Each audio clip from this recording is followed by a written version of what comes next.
んたのおばあちゃん、行っちゃったんだって？あまりにもぶしつけに私の不幸を訪ねてきた同僚。その彼女が今、会社の給湯室に私以外の社員を集め、得意げに噂話を始めた。私の隣に座ってる非正規の女って気が利かないのよね。貧乏人だし、発酵って言うのかしら。不運だらけって感じがしない？扉の外で聞き耳を立てた私はぐっと拳を握りしめた。私の名前はいろは、28歳。実はバツイチ。前の夫とは価値観が全く合わず2年前に離婚した。良くないことは重なるもので、私は当時正社員で働いていた会社をあっさりリストラされた。結局今は小さな会社で事務のパートをやっている。両親を交通事故で亡くし、身寄りは祖母しかいない。まあ、不幸を地で行くような人生だ。ちょっとこれ、コピー取ってきて。私忙しいから。隣の席の女性社員に紙の束を手渡された。この女、私に椅子を向けて話しかけるか、トイレに行くしか動くことがない。おかげで小太りなのだ。彼女は口では忙しいと言いながら、スマホゲームに夢中になっているのを私は働き始めた時から知っていた。何言ってんだか。ゲームできるくらい暇を持て余してるじゃない。私の物言いたげな雰囲気を察したのか。文句でもあるの？コピーなんて正社員の私がする仕事じゃないわ。最低賃金のパート雇いのあなたがやるべきでしょ？と睨みつけてくる。パートは正社員の使いっ走り。限界にそう言っていた。私はそんな彼女の圧力に負けコピー機に向かった。コピーから戻ってくると電話が鳴っていた。電話応対は正社員の仕事のはずなのに、彼女はずっとスマホゲームをして無視している。そして私が電話を取るのが常だった。たちが悪いのは上役の口癖を逆手に取っていることだ。社員もパートも同じように責任を持って業務に当たってほしいって上長が言うじゃない？だから私の仕事もあなたがやらなきゃいけないの。仕事に当たる姿勢はその通りだろうが、正社員とパートの業務内容と責任の重さは全く違うはず。加えて、彼女は性格のきつさが顔に出るので、他部署の頼み事もパートの私に回ってくるのだ。そんなこんなで、働き蜂のようにくるくる動き回る私と、スマホゲームに興じてばかりの彼女という職場の構図が出来上がっていた。私が自分のノルマに取り掛かると、彼女がまたトイレに立った。30分は戻ってこないな。そう思いながら、開きっぱなしの彼女のパソコン画面を覗いてみた。なんと、そこに映し出されていたのは、彼女のツイッター投稿だった。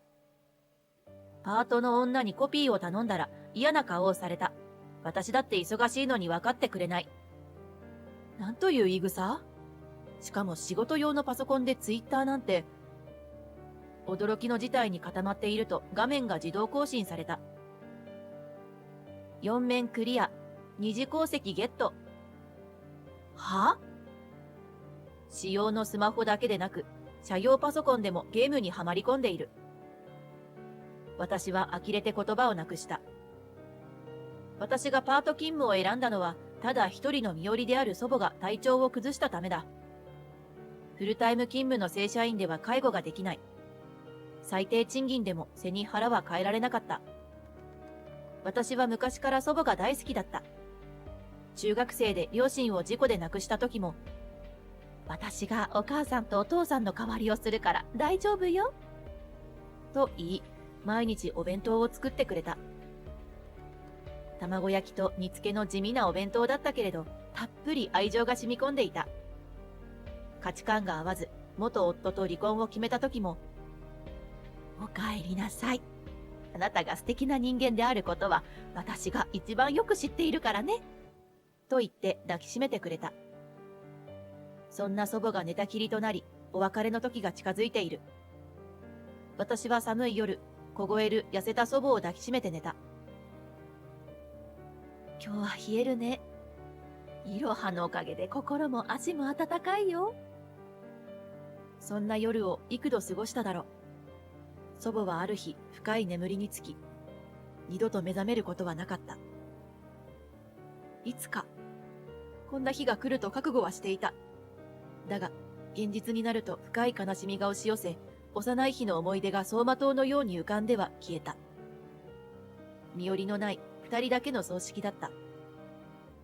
祖母の弔いを終え、会社に出勤した。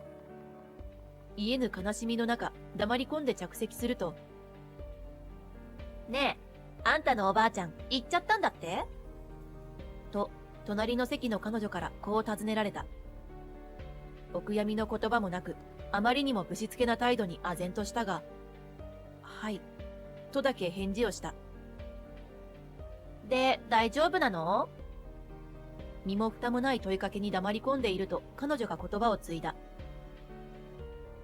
でもよかったじゃん。交通事故とかじゃなくて。事故だと誰が誰だかわからないくらいひどい状況になるって聞くから。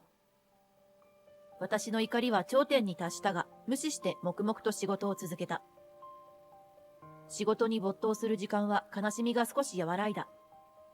一段落つくと、ほっとため息が出た。ちょっとお茶でも飲みに行こう。私はマグカップを手に給湯室に向かった。すると、廊下の向こうにある給湯室から女性社員の笑い声が聞こえてきた。私は物陰に隠れて聞き耳を立てた。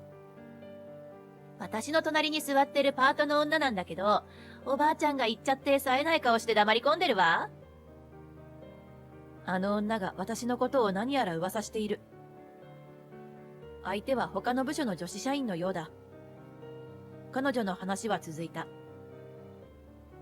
彼女気が利かないし、貧乏人だし、発酵っていうのかしら。不運だらけって感じがしない？貧乏と不幸が感染しそうでキモー。出社した時、おばあちゃん行っちゃったんだって、とか聞いてきたのは、給湯室でのヨタ話のネタにするためだったのだ。もう嫌、限界だ。私はその場からきびすを返して立ち去った。会社から帰宅すると、もう誰もいないはずなのに、ただいま、といつもの挨拶が口をつく。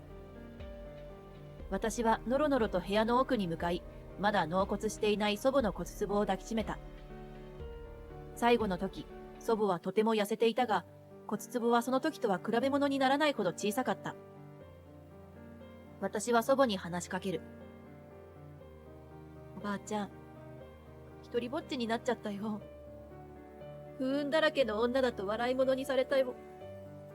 返事なんてあるはずはない。骨壺は祖母が大好きだった水色に染められている。その水色に触れた瞬間、急がば回れ。私に口酸っぱく教えてくれた祖母の口癖が蘇った。それからもう一つ、離婚とリストラが重なった悲しみの中の私に笑顔で伝えた言葉。そういう星回りだったんだ。またいい星がきっと巡ってくるはずだから、今は我慢よ。その瞬間、雷に打たれたような衝撃が私の中に走った。急がば回れ、星回り。そのキーワードを頼りにネットを駆使して自分の半生を遡りまくった私はある結論に達した。そして会社に辞表を出した。祖母が星回りを口癖にしているのには理由があった。祖母はノロと呼ばれる神道の司祭の血を受け継いでおり、普通の人間にはない直感が備わっていたのだ。祖母は私に占星術やタロットを教えてくれ、私が失意のどん底に落ちていた時の星回りの図も見せてくれた。私は祖母のそんな教えを胸に占星術の門を叩いた。祖母と同じく占星術だけでなく、眼相や手相を見ることができるようになった。そして2年後、私は占い師の仕事を始めた。現代はインターネットを使った方法が人気だ。占い師も依頼者もスマホの画面越しに在宅で会話することができる。私はデビュー3年目には売れっ子占い師のベスト10に入るようになった。ポジティブになれました。本当に心の痛みを分かってくれる方でした。不遇な体験を経た私の人生観が占いに生きているのだろう。ネット上には私の占いを称賛するレビューが溢れた。そんな中、ある女性から占いのオファーが入った。私に依頼する場合、事前の会員登録のため、生年月日と本名を入力してもらうことになっている。この人。その依頼者の名前を見て私は声を上げた。あの会社の元同僚。間違いない。好きな人の気持ちが知りたい。占いの依頼は何ともベタな内容だった。はて、さて、どうしてくれよ。とりあえず少し緊張させてやろうと思い、特別セッションですので少し費用がかさみますと伝えると、大丈夫です。よろしくお願いしますとメールで返事が来た。私と彼女は2週間後の予約で調整し、私はその時のために準備を開始した。その日がやってきた。私は通信環境を整えながらほくそ笑んでいた。テレワークの通話はテレビ電話のようなものだが、私の顔は非表示にして、相手には、眼相を見ると言って表示するよう指示した。タブレットに映し出されたその顔、やはり元同僚の彼女だ。こんにちは。こんにちは。相変わらずのふてくされたような顔に気持ちが苛立つ。占いを頼むほど悩んでいる割には痩せていない、というのが正直な感想だった。彼氏の気持ちを知りたい、とのご相談でしたね。私が聞くと、その予定だったんですけど、仕事について占ってほしいんです。と言う。かなり焦っているようだ。想定通りの展開に私は笑いを噛み殺した。どういったご用件でしょう。会社宛てに私を告発する謎の手紙が届いて、その犯人を占いで探し出してほしいんです。彼女が切迫した顔で状況を語り始めた。それによると、会社の人事部長宛てに差出人不明の封筒が届いた。彼女が勤務時間中にやっていたツイッターのパソコン画面の写真が入っており、投稿時間にはマーカーで印まで付けられたという。私は、こちらの声が彼女に聞こえないよう通話マイクを切って、そして爆笑した。そう、その差出人不明の封書は、彼女の依頼を受けた後、私が会社に送ったものだった。社内で調べられて、社用 PC 使ってツイッターやってることがバレちゃって、そのツイッターでゲームのことも話しちゃってたし、このままでは懲戒解雇になるんです。懲戒解雇。私は正社員よ、と威張っていたあの女が、あの封書一通でクビになるのだ。痛快すぎた。私は平然を装い、大変ですね。でもそれはご自身の責任ですよね。と、傷口に塩を塗り込んでやった。すると彼女は、社内の誰がやったか当ててほしいんです。とか言い出した。もう社外の人間だけど、と思いつつ、依頼されるなら更新所とかではないでしょうか。私の仕事ではないと思いますが、と鎌をかけた。でも、その封筒は会社が持っているので。そうですか。では、ご自分で考えるしかないですね。私が冷たく突き放すと。じゃあ、次に探す仕事はどんな職種がいいか教えてくれませんか？と、彼女は依頼内容を急に変えてきた。私は言葉を継いで、因果応報をご存知ですか？と言ってやった。職場でパートさんたちを顎で使ったようですね。パートさんたちのことを、おい、最低賃金って呼んでましたよね。え？彼女は息を飲んだ。そんなことまでわかるんですか？わかりますね。先生術じゃないけど。理不尽に見下された他のパートさんの分も含めて、今ここで成敗してやる。トイレにこもって30分もスマホゲームをするのもダメですね。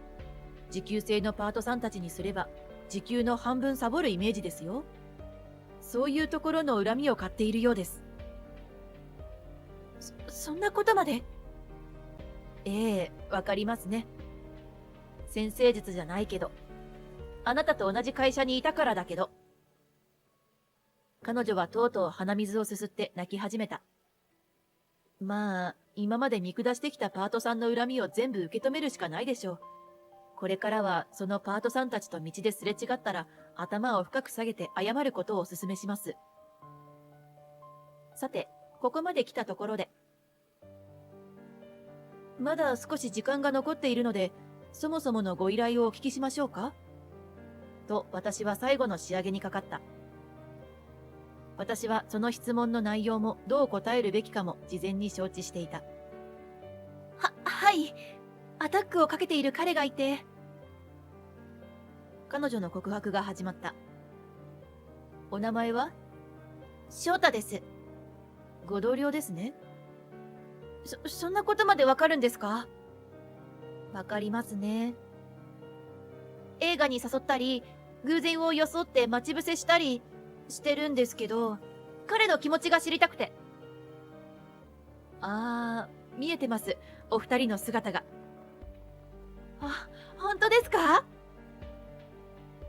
私の言葉に希望を感じたのか、彼女は急に顔を上げ。会社をクビになっても、彼とうまく結婚して養ってもらえばいい。とか、ブツブツ言い出した。世の中そうは甘くない。私は引導を渡してあげることにした。見えてます。見えてます。翔太さんが、あなたではない別の婚約者と一緒にいる姿が。え？私じゃ、ない。彼女は鼻水を垂らして呆然としている。嘘だと思うなら本人に確認してみたらどうですか？彼はもう結婚を前提に付き合っている人がいるようですよ。私の言葉を最後にネット通話の制限時間が来た。鼻水どころかよだれまで垂らして泣く彼女の姿が画面から消えた。私は盛り塩をしてマイナスの空気を払った。しばらくして私は婚約者の彼氏とデートした。なんか昨日、会社の女から告白されちゃってさ、結婚する相手がいるからって拒否したら、占いの通りだったとかなんとかブツブツ言って、変なやつだよ。喫茶店でミルクティーを飲んでいた私は彼の話に思わず吹き出しそうになった。で、その女が懲戒解雇されて退職する日、パートさんに頭下げまくってたけど、まあ、今までの恨みがあるからみんな無視しまくってたけどな。お察しの通り、あの占い師の彼の婚約者は私である。彼とは在職中から LINE で繋がっていたのだが、退職して1年くらいした頃、君がいなくなって存在の大きさを思い知ったよ。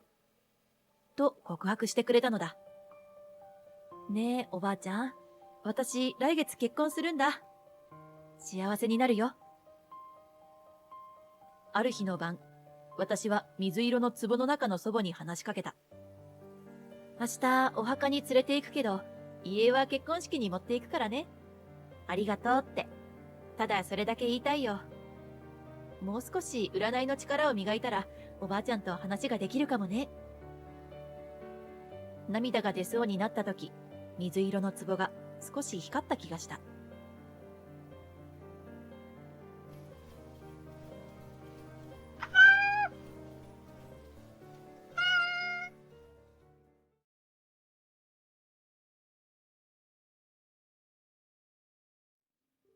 バブルの頃、お金に振り回される人たちをたくさん見た。年間配当1000万の株主になった今も、私はお金の使い方がいまいち分かっていないのかもしれない。そんな私を年金暮らしの貧乏人と勘違いして見下して、絶縁とまで言っていた息子の嫁が本当のことを知ったとき。私の名前は雅子。68歳で年金暮らし。33歳の時に事故で夫を亡くし、それ以来女手一つで一人息子を育て上げた。その息子も独立して、今は家庭を持ち2人の子供がいるので、孫が2人いるおばあちゃんだ。その私、年金暮らし、というのは表向きの姿で、実は私は年間配当1000万の株主なのだ。このことはほとんど誰にも知られていない。今から30年以上前、時代はバブル景気に浮かれていた。私は夫と小学校に上がったばかりの息子と3人で、東京、神田のアパートでつつましく暮らしていた。都心に近いが、まだ下町の風情が残る。割とゴミゴミしたところだったが、周囲の古い建物はどんどん取り壊され、新しいビルが立ち始めていた。夫の会社も景気が良く、給料もボーナスもたくさん出た。世間のほとんどの人がバブルに浮かれ、この先も明るい未来が続くと信じていた頃だ。高卒で就職した女の子がブランドバッグを持ち、移動手段にタクシーを使い、少しお金がある人は株を買い、もっとお金がある人は土地や建物を買ったり売ったりしていた。そんな時代だ。夫も私も堅実なタイプだったので、息子の将来のことも考えて貯金をして、むやみに浪費するようなことはしなかったが、それでもちょっと贅沢な家族旅行に出かけたりしていた。唯一バブリーな行為といえば、夫が保険の営業の人の勧めに乗って、高額な生命保険に加入したことくらいだ。夫はまだ36歳で健康だったし、1億円の死亡生命保険なんて必要ないと私は反対したが、お子さんも小さいのに万一のことがあったらどうするんですかと勧められて加入してしまったのだ。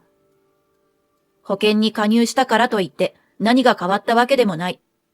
家族仲良く普通の幸せに満足しながら暮らしていたのだけれど、それから1年もしないうちに予想もしないことが起きた。夫が交通事故で亡くなってしまったのだ。相手は金持ちの息子で、慰謝料と示談金としてかなりの額を提示された。保険金と合わせて、私は突然お金持ちの未亡人になってしまったのだ。お金が入ったことは少しも嬉しくなかった。ただ夫を失ってしまったことが辛く悲しく、全財産を渡せば夫が生き返るというのなら、少しも迷わずにお金を渡したと思う。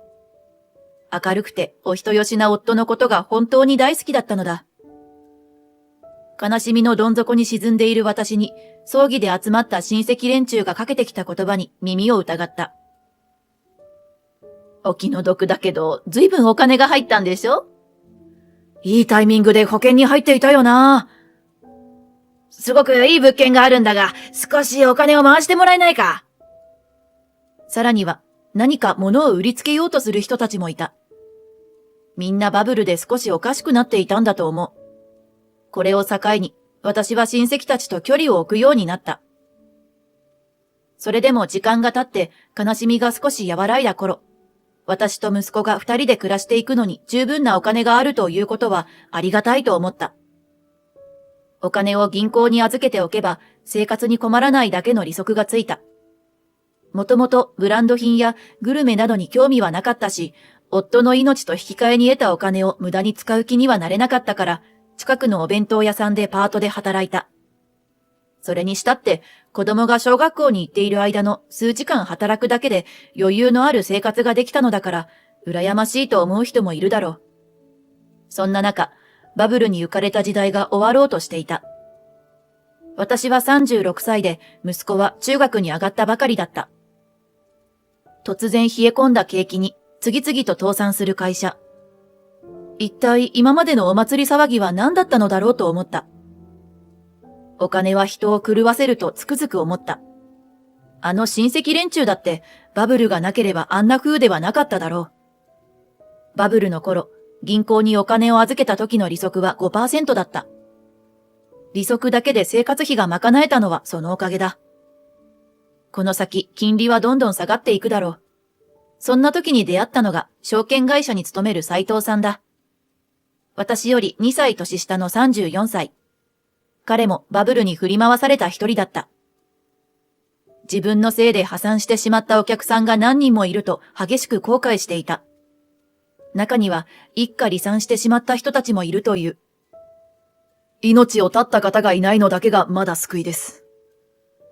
同僚にはそういう経験をしている人が何人もいるという。そんな彼に私はこうお願いした。バブルの時も堅実に会社を運営していたところに投資したいです。それと、ずっと企業努力をしていた会社とか。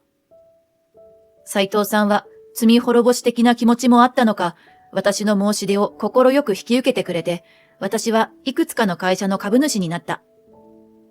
これが結果的に見れば成功して、急激な値上がりなどはなかったが、確実に、堅実に業績を伸ばし、私を年間1000万配当の株主にしてくれたのだ。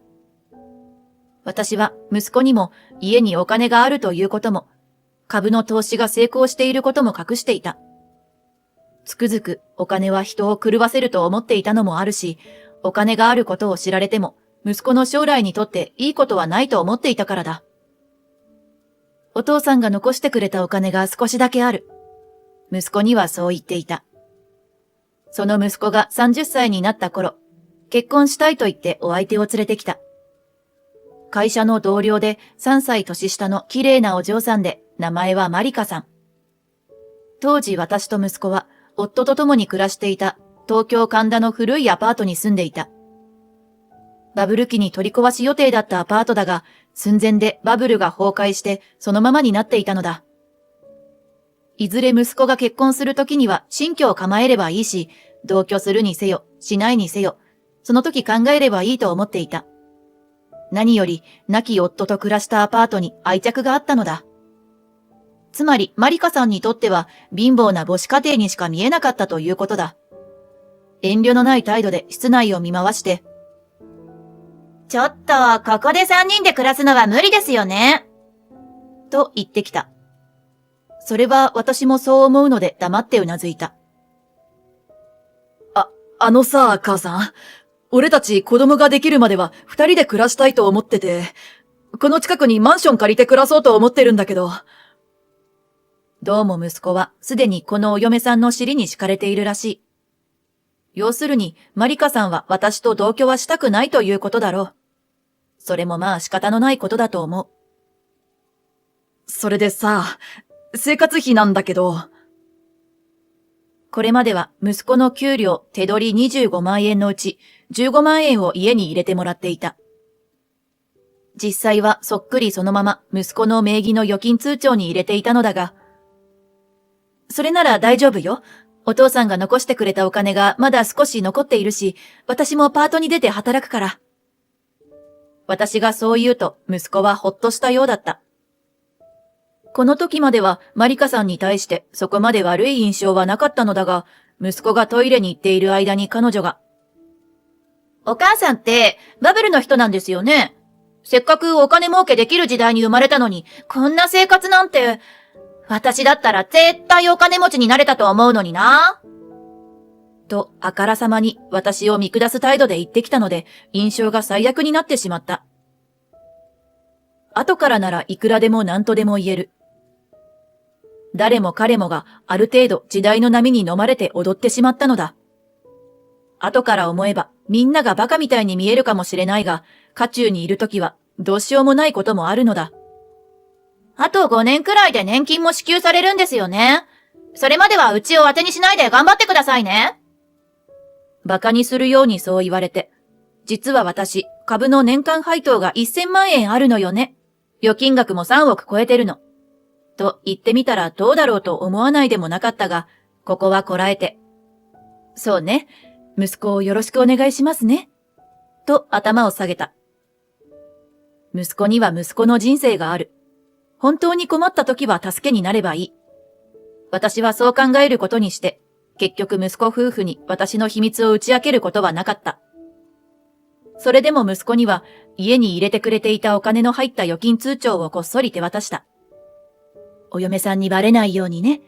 何か困った時に使いなさい。預金は1000万円を超えていた。息子はかなり驚いたようだ。それは、お前が就職してから8年間家に入れてくれていたお金よ。言ったでしょ？お父さんが残してくれたお金が少しあるって。だから生活費は大丈夫なの。でもそう言ったらお前のためにならないかと思って。お金は大事だけど人を狂わせるものなの。大切に使いなさいね。私にそう言われて息子は大きくうなずいた。息子が結婚してから8年が過ぎた。相変わらず私は一日数時間だがパートに出て働いていた。貴重な社会との接点なのだ。パートがないときは部屋に大きなモニターを設置して好きな映画を見たり、美術館や博物館に出かけて行ったり、それなりに充実した毎日を送っていた。孫も2人できた。6歳の長男と4歳になる長女。やっぱり孫は可愛い。息子は時々孫2人を連れてアパートに遊びに来てくれるが、嫁のマリカさんが同行することはない。ところがある日、珍しくマリカさんも一緒にやってきた。私に懐いている孫2人の姿を見て、マリカさんが目をつり上げていった。やっぱり、あなたしょっちゅう子供たち連れてここに来てたんでしょ。いや、そんなしょっちゅうは。だってお前、母さんが家に来るのは嫌だって言うし、母さんだって孫に会いたいだろ？息子はマリカさんに黙って孫を連れてきてくれていたらしい。ごめんなさいね。私が孫に会いたいなんて言ったから。私がそう言って息子をかばうような素振りを見せると、マリカさんは、年金暮らしのばあさんに口出しされたくないの。出すお金もないんだから黙っててよ。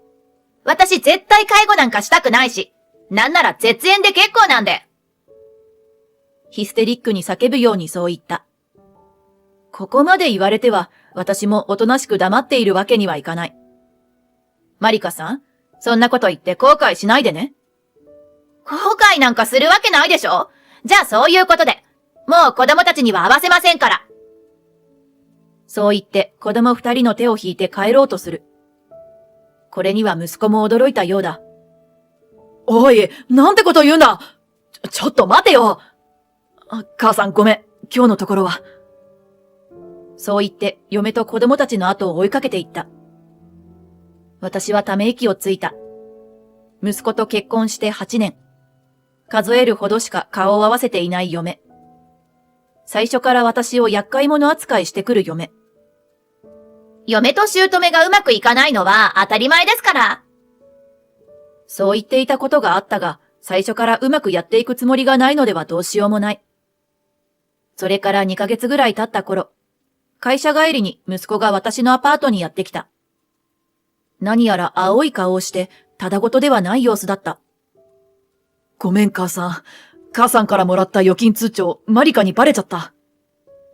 むしろ今まで隠し通してきた方が意外だった。結婚して8年。あの嫁からよく隠し通してきたと思う。息子の生活は話を聞く限りかなり悲惨なものだった。結婚当初は月の小遣いは3万円だったが、第1子が生まれて2万円になり、第2子が生まれてからは1万5千円になったそうだ。昼食費込みでこれはきつい。さらに夫には節約を強いておきながら、マリカさん自身は化粧品や洋服、ちょっといいランチなど、結構自由にお金を使っているらしい。それで俺、あの貯金から毎月少しずつ引き出して使ってたんだけど、たまに同僚と飲みに行くときとか、靴下に穴が開いてても買ってもらえないから自分で買ったり。聞いてて息子が気の毒で涙が出そうになった。どうやらお金を引き出した時の明細書をお財布に入れていて、それがマリカさんに見つかったらしい。ちょっと、この明細何なの？残高が1000万円近くあるじゃないの。そう問い詰められて、私から父の残したお金だと言って渡されたと白状してしまったらしい。少し違うが、それはまあいい。全部取り上げられちゃった。すでに200万円くらい引き出されちゃったみたい。なんだかもう疲れちゃったよ。息子曰く、あの貯金があったからいろんなことが我慢できたのだという。マリカさんから毎日のように聞かされる愚痴も、誰かの悪口も、ヒステリーを起こして暴れるのをなだめるのも。息子にはとりあえずキャッシュカードを紛失したことにして、これ以上口座からお金を引き出せないようにすることを勧めた。紛失して再発行すれば、マリカさんにお金を下ろされる心配はないわ。なるべく急いで銀行に連絡しなさい。そうか。なんかショックで何も考えられなくなってたみたいだ。息子はよく言えばおっとり、悪く言えばちょっとのんびりすぎるところがある。こないだ母さんにもひどいことを言っていただろ。俺がちょっと母さんのことをかばうと、すぐにこのマザコン男とか言ってヒステリーを起こすんだ。さらに事態はもっと深刻なようだった。最近は俺がいないと子供にもひどいこと言ったりもしてるみたいで。これは見過ごせないと思った。よく考えなさい。あなたにとって子供たちにとって何が最善なのか。あなたと孫2人くらい私が面倒見るわよ。私はそう言うしかなかった。無理やり離婚させることはできないし、夫婦の間のことは夫婦で解決しなくてはいけないと思っていたからだ。もしも居場所がなくなったらいつでもここにいらっしゃい。私がそう言うと息子は何度もうなずいていた。それから1ヶ月後、私は海の上にいた。10日間かけて日本を一周する豪華客船の旅。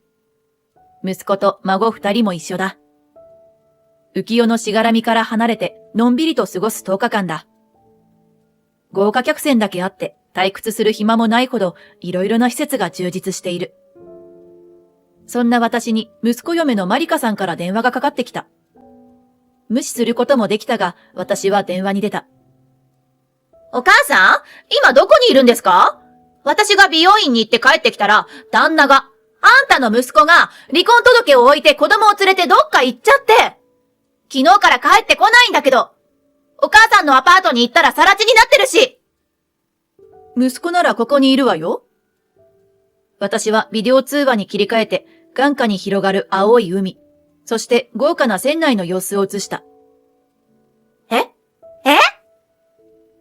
孫2人と一緒に私と豪華客船に乗っているわ。これからウェルカムフレンチの夕食なので失礼するわね。ちょっと、何言ってるんですか？どういうこと？ちゃんと説明してくださいよ！何か叫んでいるマリカさんを無視して電話を切った。夕食の間もマリカさんから何度も電話がかかってきていた。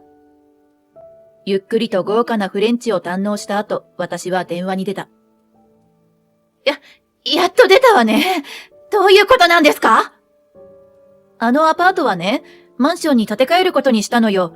これから工事に入るから、その間ちょっとのんびり旅行しようかと思って。息子も有給が溜まってたから一緒にね。はぁ？何言ってるかわからないんだけど。絶縁したあなたには関係ないことだけど、実は私、年間配当1000万円の株主なのよ。貧乏な年金暮らしのばあさんじゃなくてごめんなさいね。何それ？ちょっと待ってくださいよ、お母さん。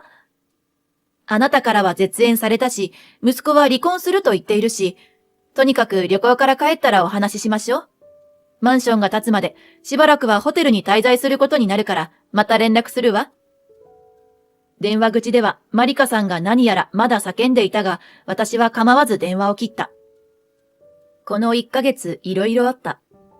まずお金を引き出せないことに気づいたマリカさんが暴れ、共有財産を主張した。夫婦の共有財産っていうのは結婚してから気づいたものを指す。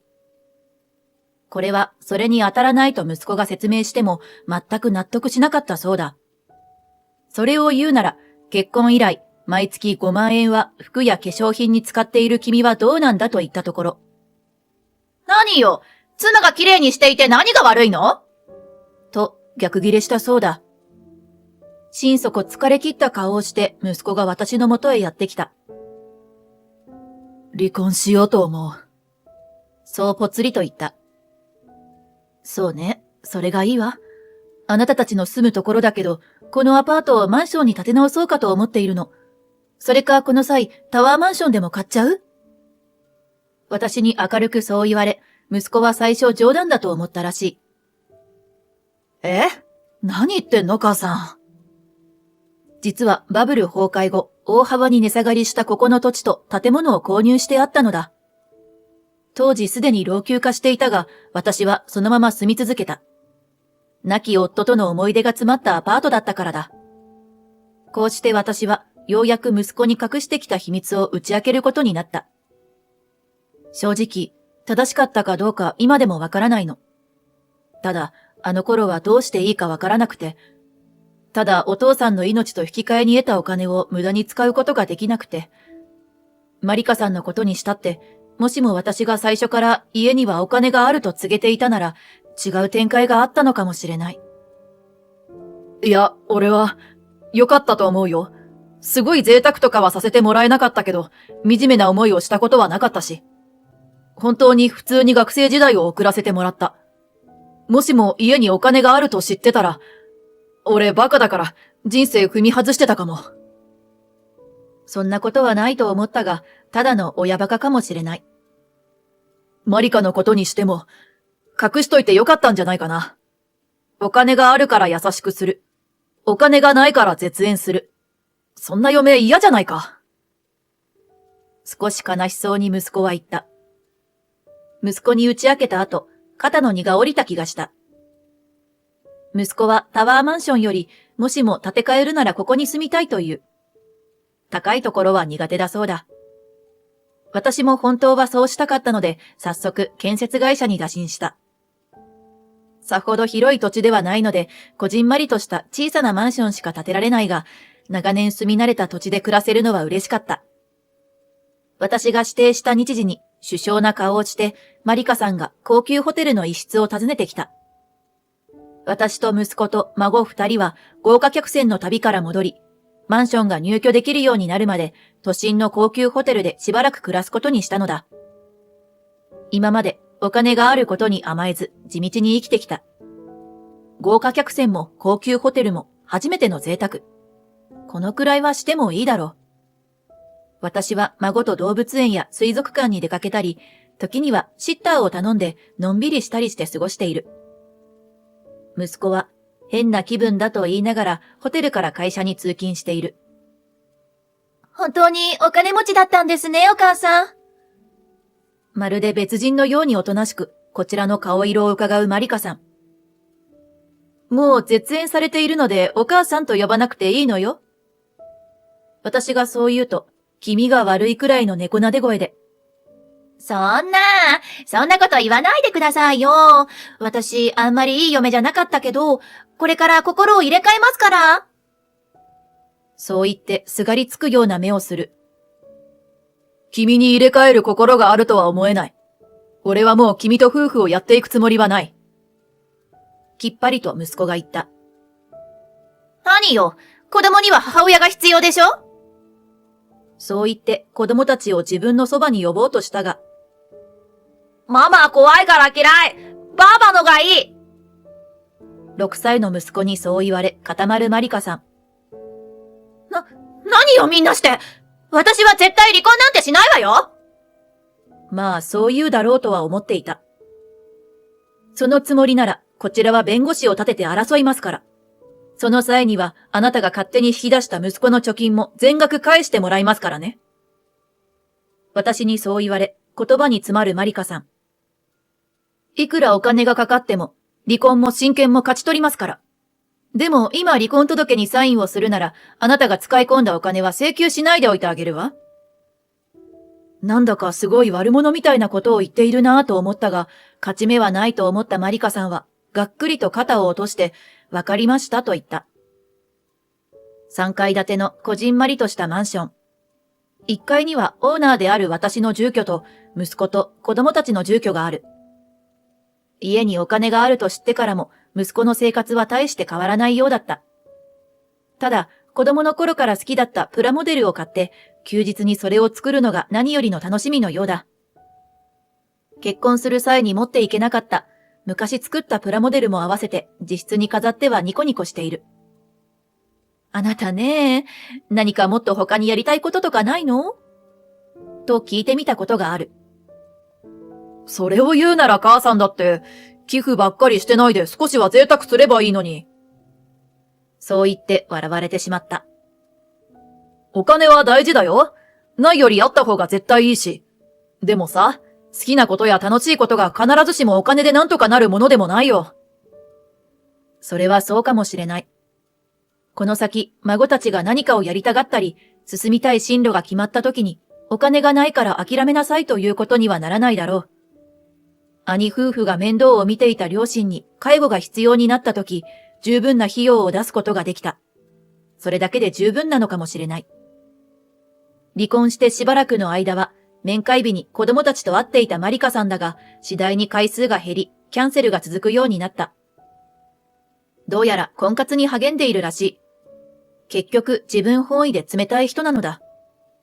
きっと息子のことを逃した魚は大きいと思っているのだろう。もっと金持ちの男がいるかも、と思って次の男を血眼になって探してるんだろうか。男性に出会うたび、もしかしたらお金持ちかも、と思ってしとやかな女を演じたりして。想像したらちょっとおかしい。でも再婚したという話は全く聞こえてこなかった。まさこさんもいろいろあったんですね。一緒にランチをしながらそういうのは、今でも付き合いがある証券会社の斉藤さんだ。だいぶ偉くなっているようだが、ずっと独身を貫いている。豪華客船の旅はとても楽しかったわよ。今度は世界一周とか行ってみたいと思っているの。斉藤さんも一緒にどう？私がそう言って誘うと、斉藤さんはびっくりした顔をした。ああ、それは楽しそうだな。私なんかがご一緒していいんですか？もちろんよ。一人旅は寂しいもの。ご家族と一緒にではなくて、私と二人でですか？息子はそんなに長期間休暇を取れないわ。子供たちだって学校があるし。斉藤さんとは30年来の付き合いだ。私に好意を持ってくれているのは気づいていたが、私は亡き夫を愛していたし、斉藤さんはバブルの頃に不幸にしてしまった人たちへの贖罪なのか、自分が幸せになることを拒んでいるようなところがあって、積極的にアプローチしてくることはなかった。今まで見守ってくれていてありがとう。これからは一緒に年を重ねていってくれないかしら。斉藤さんにとっては寝耳に水のプロポーズだったかもしれない。お金があれば一人でも生きていける。けれど、一緒に年を取るパートナーがいた方がずっといい。ちょっと待ってください。後日、改めて自分からプロポーズさせてください。斉藤さんはそう言って私の指のサイズを確認すると、これから指輪を買いに行ってきますので、失礼します。そう言って慌てて飛び出していった。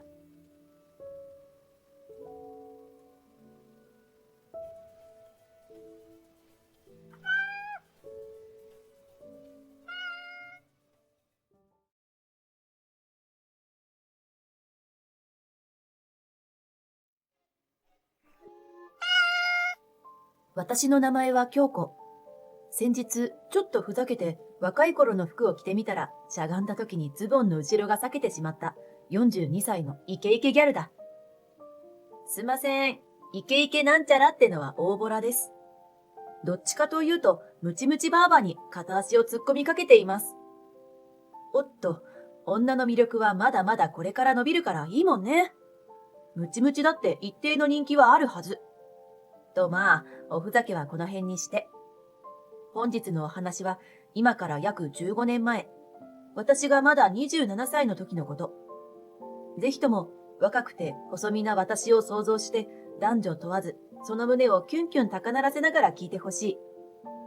お前じゃ高鳴らないって？うっせえやい、くすーん。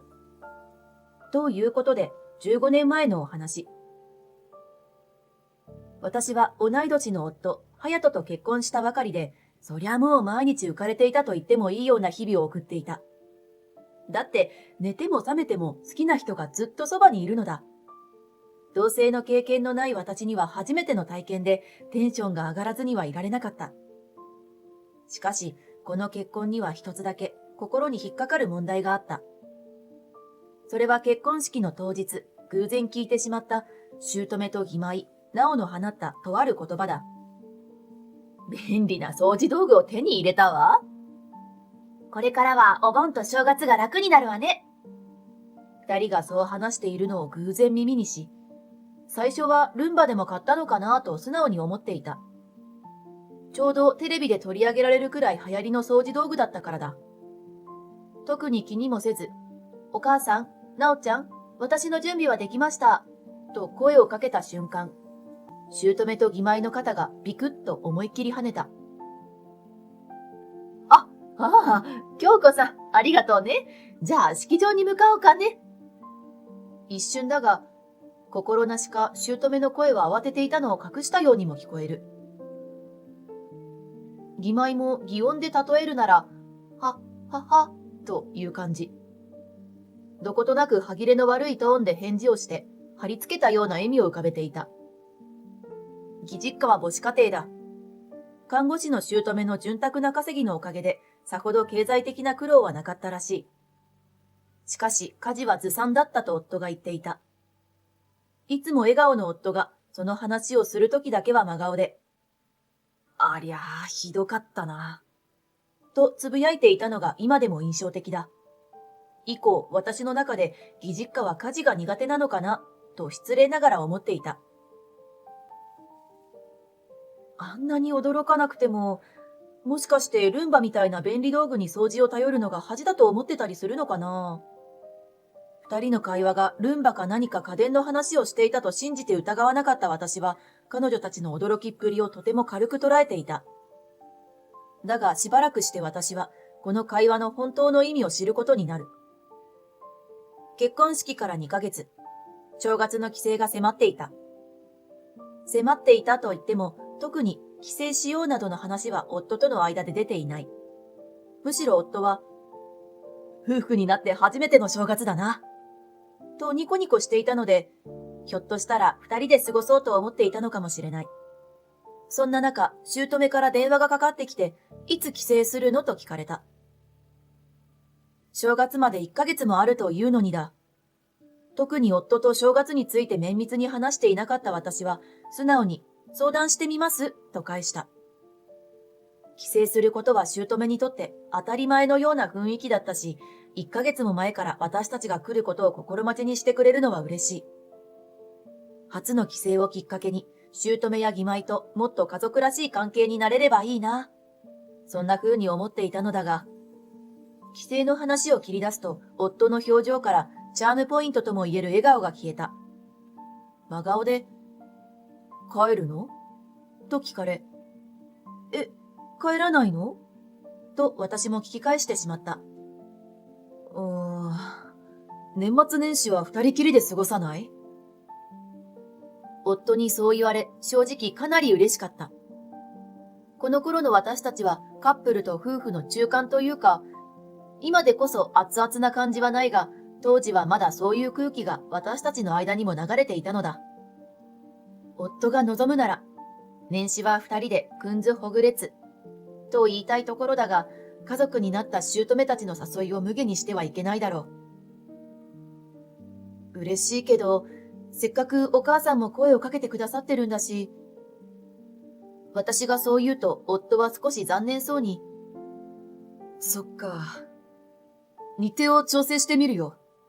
と答えた。いやー、そんな風に残念がってもらえると、つまみ寄りに尽きるな。それから1ヶ月、義実家に帰省する日がやってきた。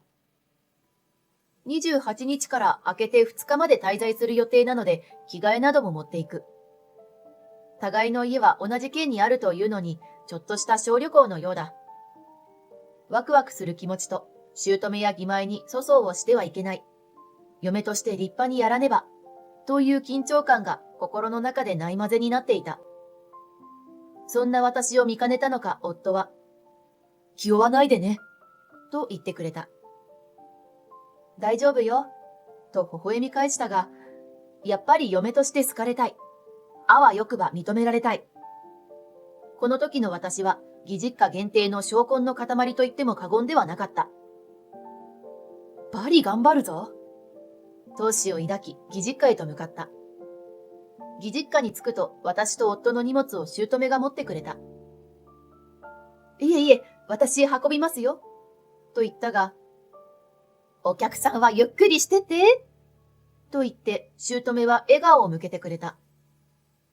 夫も、やってくれるって言うなら任せとけ。というので、手持ち無沙汰ながら荷物の場所を知っておこうと姑の後ろをついていく。ああ、なんていいお母さんなんだろう。意気込んできたけど、自然体でもこのお母さんとなら仲良くなれるかもしれない。姑が言った、お客さんはゆっくりしてての言葉を心の中でリフレインさせながら、ちょっぴりうっとりしていた瞬間だった。よし。じゃあ、はい。荷物持って。重かった。そう言って荷物を私の方に押し付けるように渡してくる姑。先ほどの話とのギャップに私はついていけず思わずポカーンとなる。ぼーっとしてないで、さっさと持つ。あんたはやることいっぱいあるんだからね。はい。そもそもやることがいっぱいあるだろうと思って義実家に来ていたし、全部引き受けてやるというつもりだったが、あれ？さっきはお客さんはゆっくりしててって言ったよね。あれ、夢？私の脳内は大混乱だった。頭上でひよこがピヨピヨ言っている気さえする。私のさっきの言葉で嫁は何もしなくてもいいかもなんて期待したかい？そんなわけはない。なあなお。姑が話しかけた先にはみたらし団子を頬張りながら壁にもたれかかるように義妹が立っていた。当たり前よ。せっかく嫁なんて便利な掃除道具を手に入れたんですもの。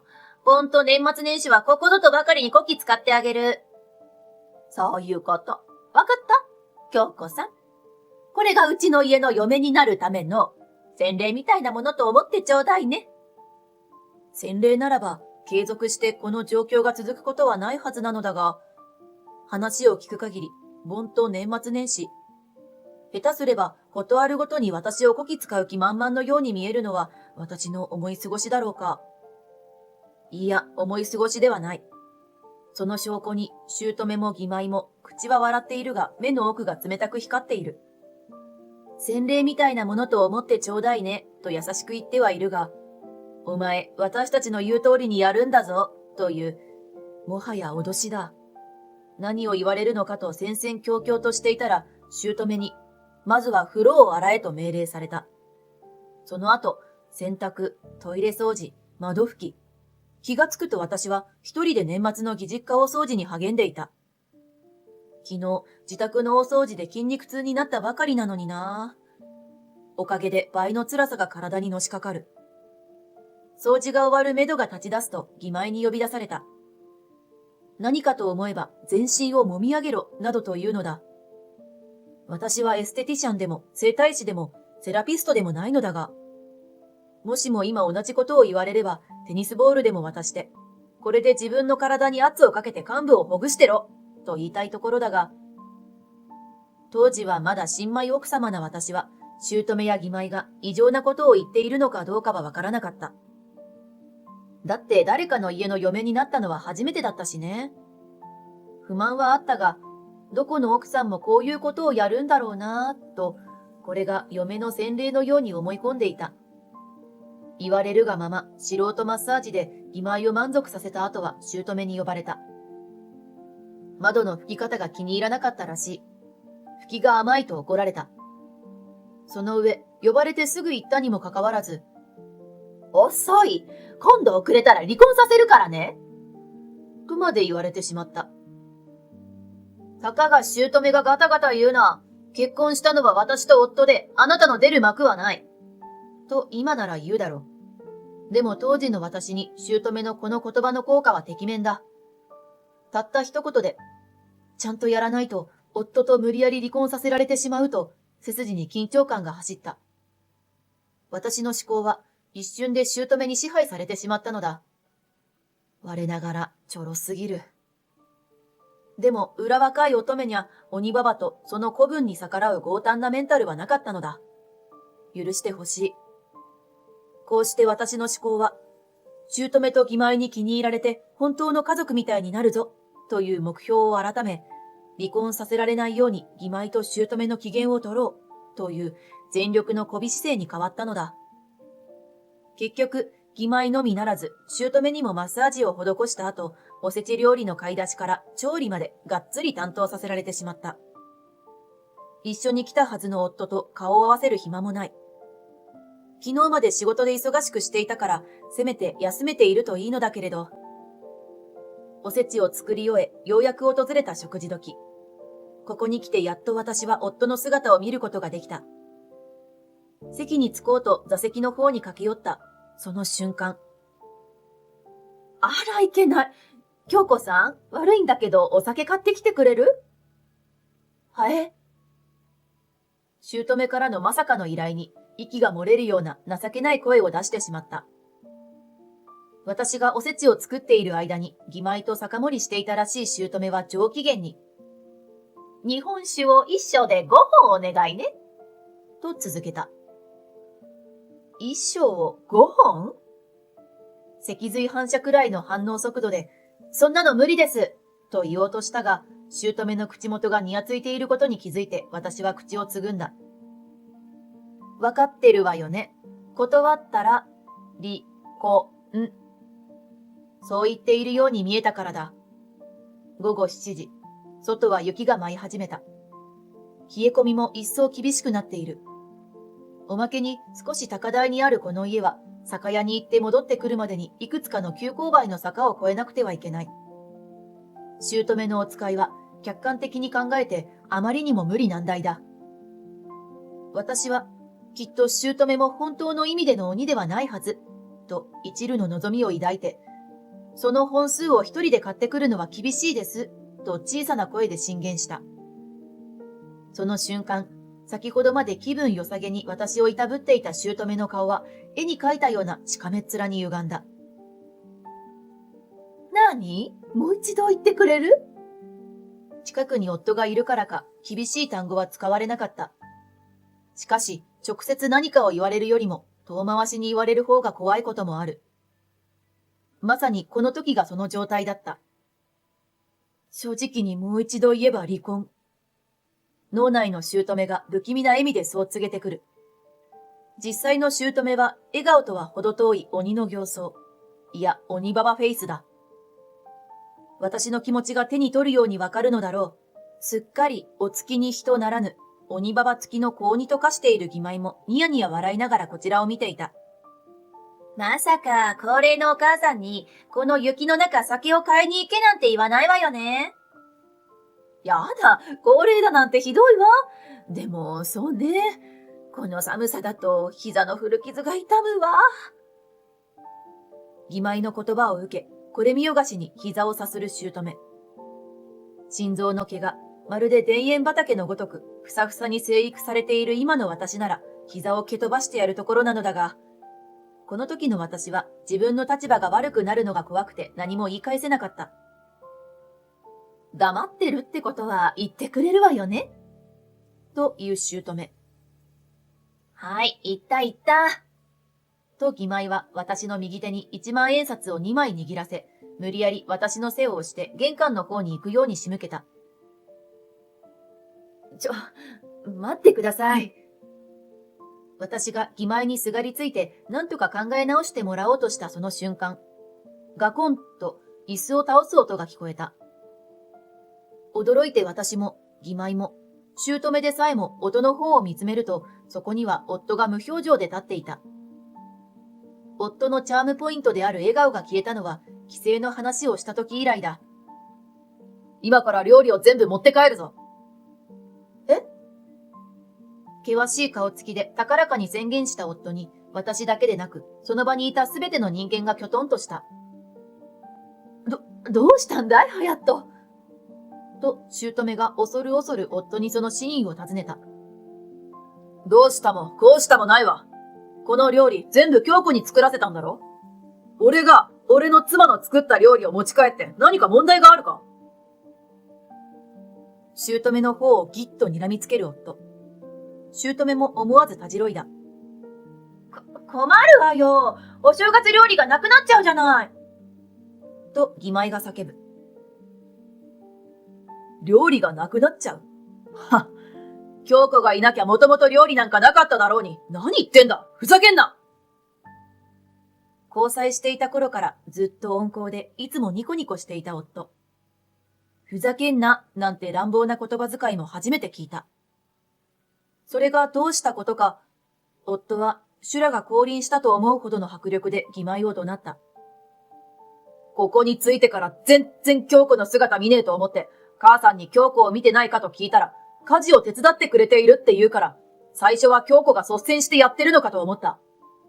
チラッと見た時に母さんのマッサージまでしてて、ちょっとギョッとしたけど、京子なりのいたわりなのかなって。でもさっき聞いちまったんだよ。酒飲んでる時の母さんたちの会話。離婚させるって脅したら一発で言うこと聞いたわね、だな。人を脅した話で楽しそうに酒飲んでんじゃねえよ。しかもこの料理も、京子の財布から食材費出させてるらしいじゃねえか。聞こえてないと思ってんのかもしれないけど、さっきからこの雪の中に自分たちの酒を買いに行かせようとしてるのだってちゃんと聞こえてるからな。夫の怒涛の罵倒ラッシュを前に、姑と義妹は圧倒されっぱなしだ。京子の小遣いは俺の給料から出てるから、この料理は俺のものだっつってもいい。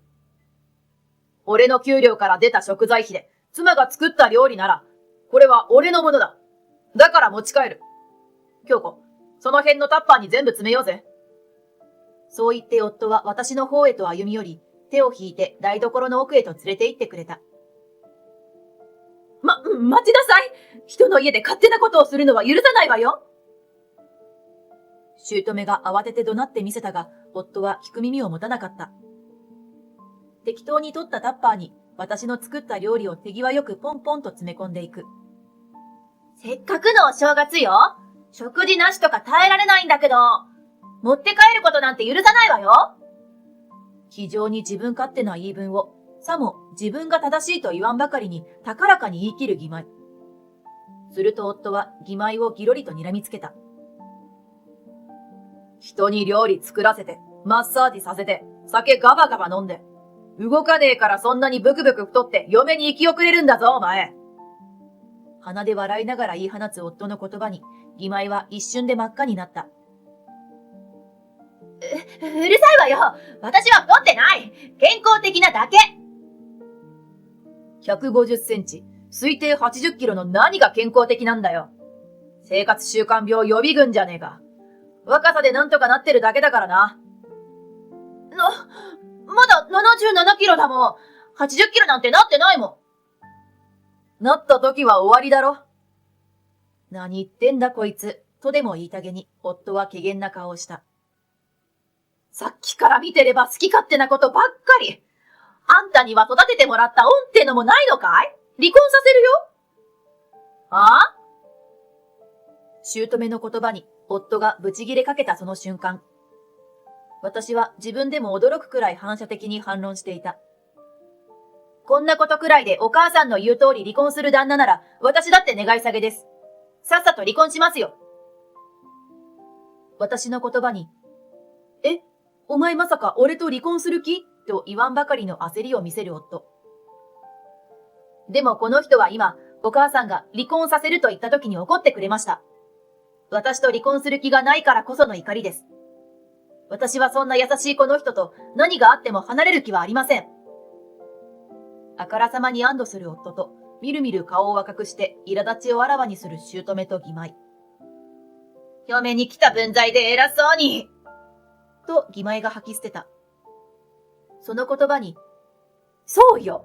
あんたなんか私たちが認めなきゃ結婚だってできてないのに。私たちはあんたたちを認めないわよ。と義妹の言葉に続く姑。認めなくていいわ。俺がお前らから離れるし。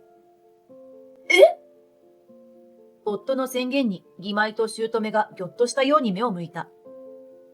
どういうこと？隼人。あんたはうちの長男よ。私に何かあったとき助けてもらわなきゃいけないの。そうよ、お兄ちゃん。私一人じゃ母さんを介護できないわ。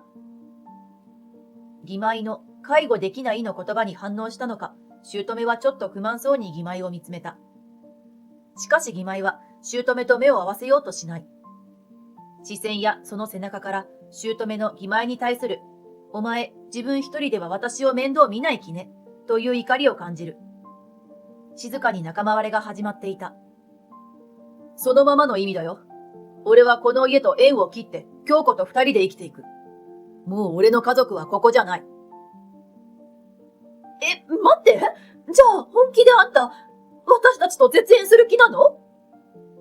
待ってよお兄ちゃん。お母さんのことどうすんの？長男を失う可能性に焦る姑。介護をやりたくない義妹。さっさと縁を切りたい夫の三つどもえだ。しかし夫は三つどもえとも思っていないのか、意にも介さない様子で、そういうことだ、じゃあなと宣言した。手にはバッチリ詰め終えた私の料理が入ったタッパーを抱えて。ちょっと待ってよ、お兄ちゃん。私、稼ぎ少ないんだよ。お母さんのこと老人ホームにも入れられなくなるじゃん。待って、隼人。って、私を老人ホームに入れる気だったのあんた。いや、そういうこともあるかもって話で。いや、完全に今私を老人ホームに預けておさらばみたいな空気で物を言ってたわよね。それは言葉のあやよ。やだな、お母さんたら。ちょっと待って。ちゃんと話し合いましょ。あんた、私のことお荷物と思ってない？だって、年老いた親なんて面倒だし。この子は、育ててやった恩も忘れたのか。恩を忘れたのはお兄ちゃんじゃない。あんたもだよ、このアホんだら娘。と実に品性のかけらもない姑と義妹の口論を背中で聞きながら、家帰って正月やり直しだな。という夫と共に私たちは義実家を出た。その後、義妹と姑の間には修復のしようもない亀裂が入ってしまったらしい。絶縁宣言をしたにもかかわらず、夫のもとに義妹が訪ねてきたことがある。京子さんにもお兄ちゃんにも謝るから許してと。どうやら姑に家を追い出されてしまったようだ。私の面倒を見ないと宣言するような冷たい子は私の子供ではない。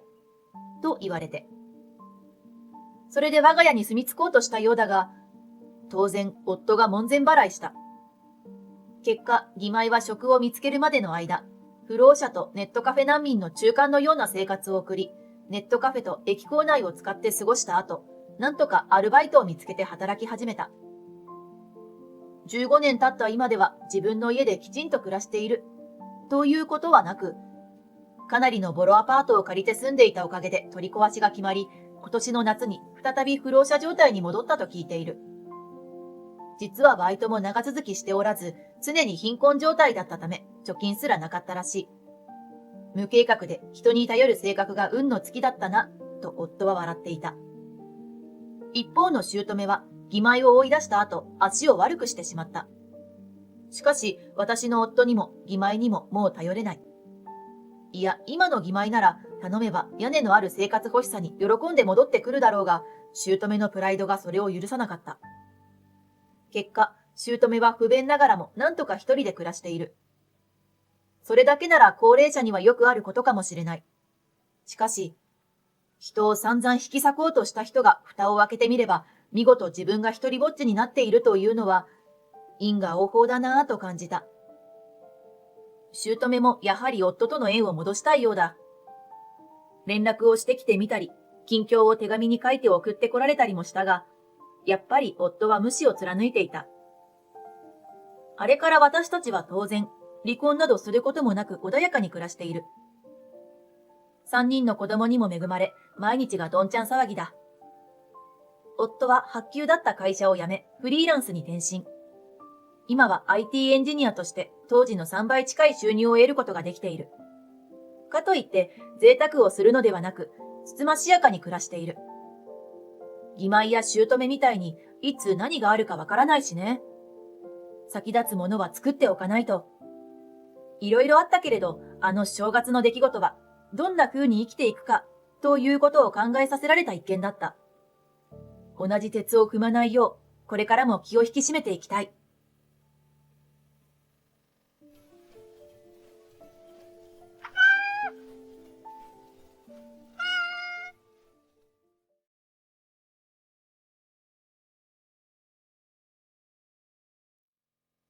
It's like saying, go talk about conveyor belt sushi, like a poorly educated janitor. My younger brother's wife whispered mockingly in my ear. I happened to run into my younger brother's wife at a fancy sushi restaurant. The president, who I always brag about as my friend, was there with her. My younger brother's wife seems nice at first glance, but she has the worst personality. She looks down on me and makes fun of me. But the president noticed the true identity of the man I was with, and the situation changed completely when he said something. My name is Kashiwagi Fumitoshi, and I'm single. I live with my parents and my younger brother, who is 2 years younger than me, in downtown Tokyo.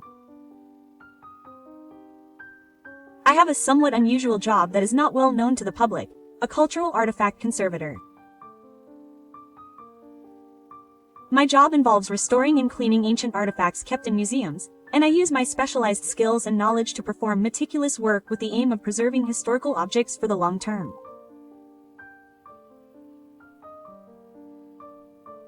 I have always loved ancient ruins and historical buildings, and when I was in high school, I worked part-time to earn money and traveled around Japan to see ancient ruins and buildings with ancient traditions.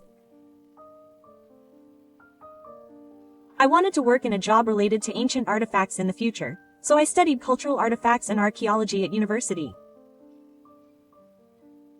I also studied English so that I could look at overseas references, and I also studied Latin because I thought it would be useful when dealing with old documents. I am very passionate about the things I like, but I show no interest in anything else, so I am often called a laid-back eccentric.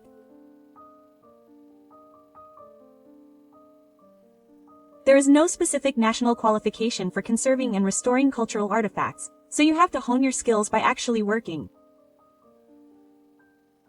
I am now quite a veteran, and I hold a mid-level position at the museum where I work. I enjoy my work, and there is a certain romance to old things. I get excited imagining how people who lived long ago lived and what they thought while restoring and cleaning ancient artifacts. My parents are a little worried that I am so absorbed in strange junk that I am not getting married, but they have given up, thinking that it can't be helped since I am having fun doing the work I love.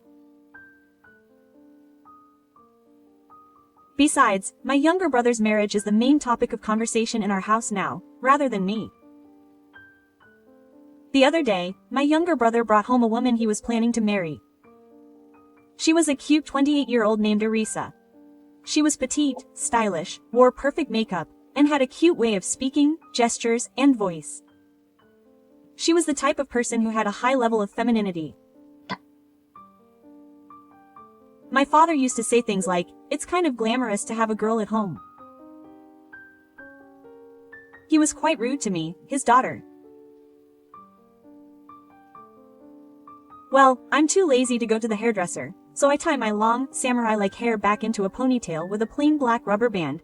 I don't wear makeup, I wear jeans and a t-shirt at home. I work and I have a low voice. It's true that my father was right, there's nothing glamorous about me. Apparently, the cute Arisa and my brother met at a dating club. By the way, I've never been to a dating club. Arisa graduated from a college and works in the accounting department of a health food company. It's strange for me to say this as my older sister, but my brother Minato isn't bad looking, but he's shy and talkative, and apparently the women he's dated in the past have dumped him because they said he wasn't fun to be with.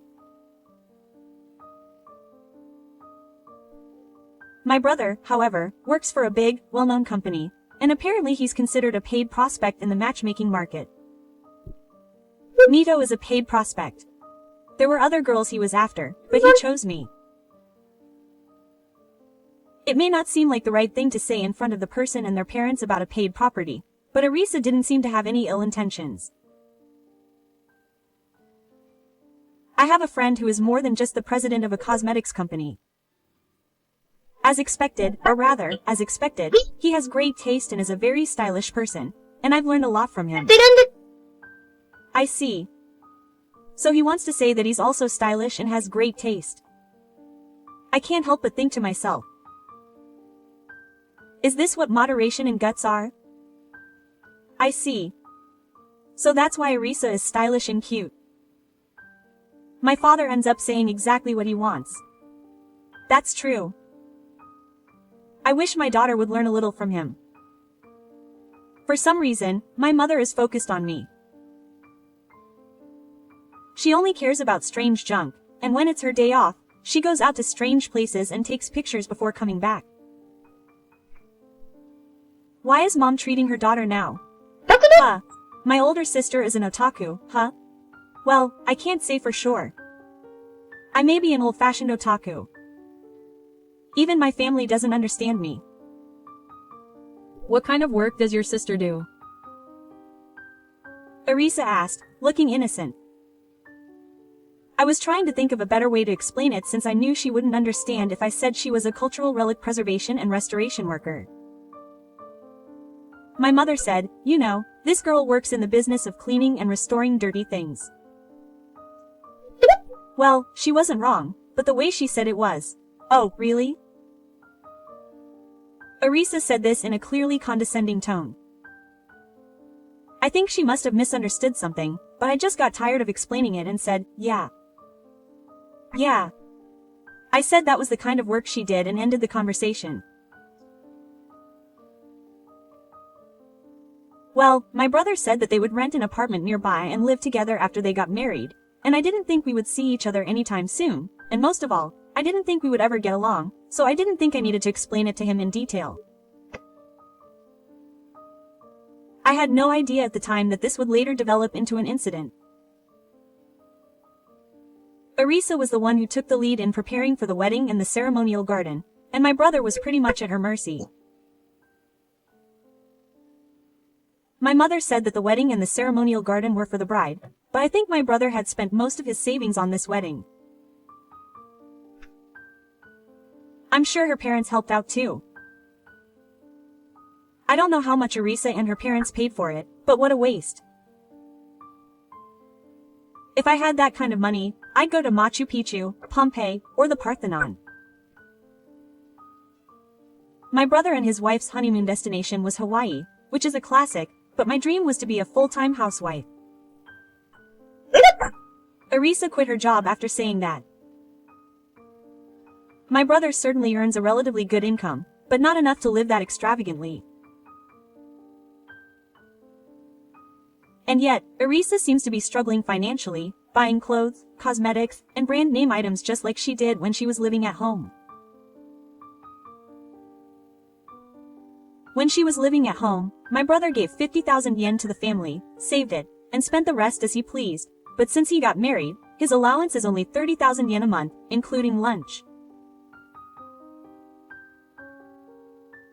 When my brother told her to work and buy herself things she liked until she had children, she said she wasn't happy because she had a stylish and cute wife, and she took him away. Is that what she's saying? My brother, who is a bit of a talker, seems to have given up on persuading her, but I don't think he would have been convinced if I had talked to him. He tried to have a conversation with her several times, but the conversation just didn't flow and Arisa only talked about herself. And apparently the thing that bothers my brother the most is that Arisa's cooking is pretty bad. She makes strangely elaborate dishes that are visually appealing, but the flavor is either bland, too strong, or mysteriously sour, and on top of that, the cost of ingredients is ridiculous.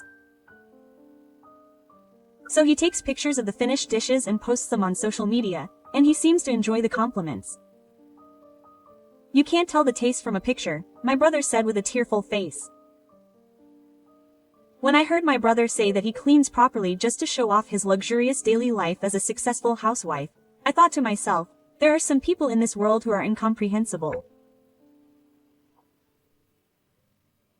Well, my brother married her because he loved her, so I suppose they should just figure out their marital problems between themselves, but seeing her actively approaching his shy brother and acting as she pleases in the role of what she calls a successful housewife makes him feel very inconvenienced. Who decides who is a winner and who is a loser in the first place? To Arisa, I'm probably a loser at 33 and single, but I'm fulfilled with my work and having fun. I don't think I'm winning or losing to anyone. I thought I wouldn't see my brother and his wife again anytime soon, but unfortunately, my prediction was wrong. My brother, who had been fascinated by Arisa's cooking, started coming to eat my mother's cooking for various reasons. Sometimes Arisa would come with me in the morning with a sullen look on her face. She seems to be the type who can't stand being ignored. One day, my brother ate my mother's cooking with relish. This is what I want to eat. Not rainbow lasagna towers, crystal jelly salads, or unicorn rice ball parfaits.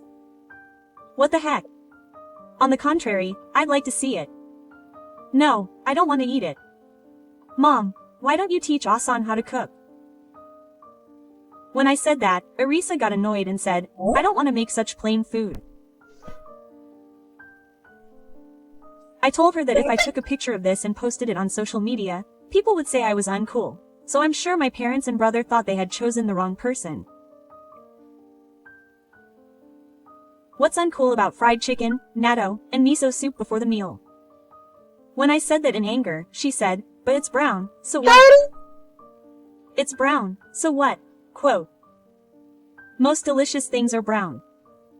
In fact, Arisa was eating her chopsticks quickly. It's unthinkable that she would just eat as much as she could and then let her stinginess show through. You know, food is something to be eaten, not looked at. You can't eat food samples, no matter how pretty they are. Yes. Don't you think you should care a little about your appearance? I have no idea why they're talking about my appearance. After my parents and brother told me to be okay, she calmed down, but on her way out, she glared at me with a fierce look on her face.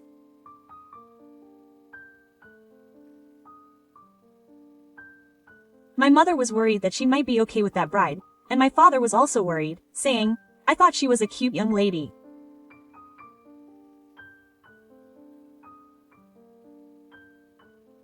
My day off is basically set for Mondays, which is a holiday at the museum where I work, but it's pretty random depending on the condition of the artwork or foreign objects and the exhibition schedule.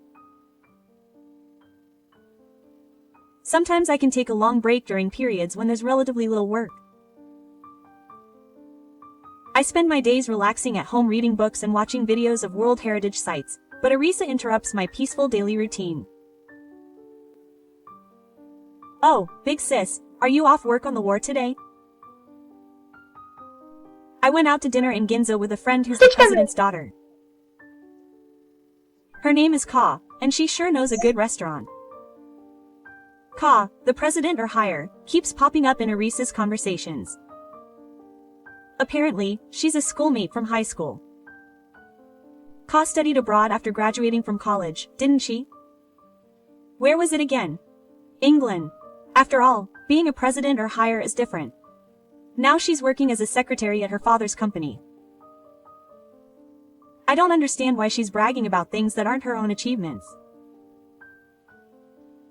Doesn't she realize that she's not really welcomed by my family?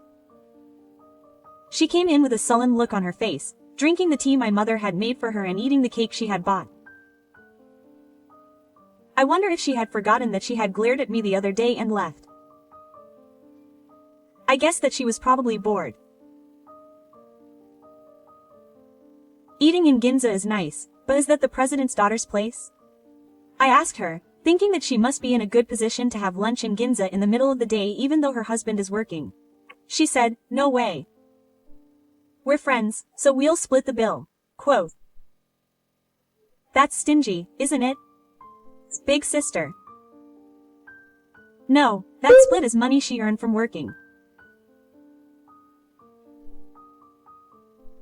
Why yes, but before we got married, she said that my brother was a paid property, but I think he's a complete failure, or rather, he's her own property.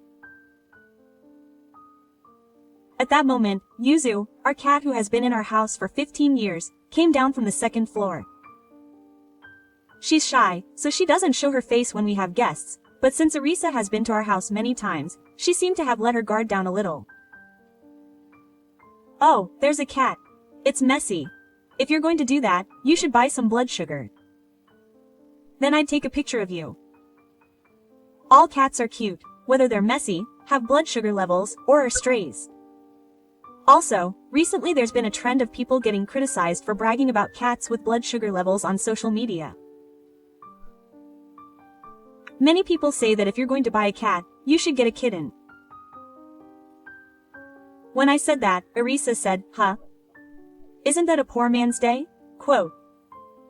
I really can't talk to this person. At that moment, Yuzu approached Arisa's feet and tried to smell them. To make matters worse, Arisa said, I don't want that. I'll notice it, and kicked Yuzu. What's more, Yuzu was thrown with considerable force and hit the wall, crying, and ran away to the second floor at high speed. She didn't seem to be injured, but I yelled at her, what are you doing? Yuzu is a cat that my younger brother picked up after finding her abandoned. Of course, my parents and I love her very much. Perhaps surprised by my scrutiny, Arisa said, no, it's just a cat, and ran away. It may have been a reflexive action, but I really couldn't forgive her. I told my brother what Arisa had done to Yuzu. My brother said, poor Yuzu, and then fell silent. I couldn't imagine Arisa being able to raise a child properly if they had a child in the future. I imagined she would make some weird baby food and feed it to them. I even imagined she might hit them for drooling on their clothes. Besides, if they had a child, it would be an even bigger burden on my brother. If you're going to get a divorce, do it before you have a child. With that, I hung up the phone. That day, I went out for the first time in a while and found myself at a famous, high-end sushi restaurant in Nihonbashi. My friend had the day off and invited me to lunch because he wanted to eat some delicious sushi. After eating sushi, we planned to go to the Artisan Museum in Kaibashi. Even for lunch, you need a reservation to get a seat at that sushi restaurant, so I was dressed fairly formally. I sometimes have to explain things to customers when the museum where I work has special exhibitions, so I have a suit that's not too bad.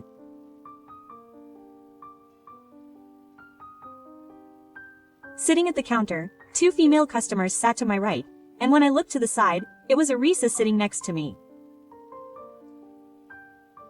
Huh, big sister? She looked at me like I had encountered an alien. Why are you at a place like this? You have to make a reservation here.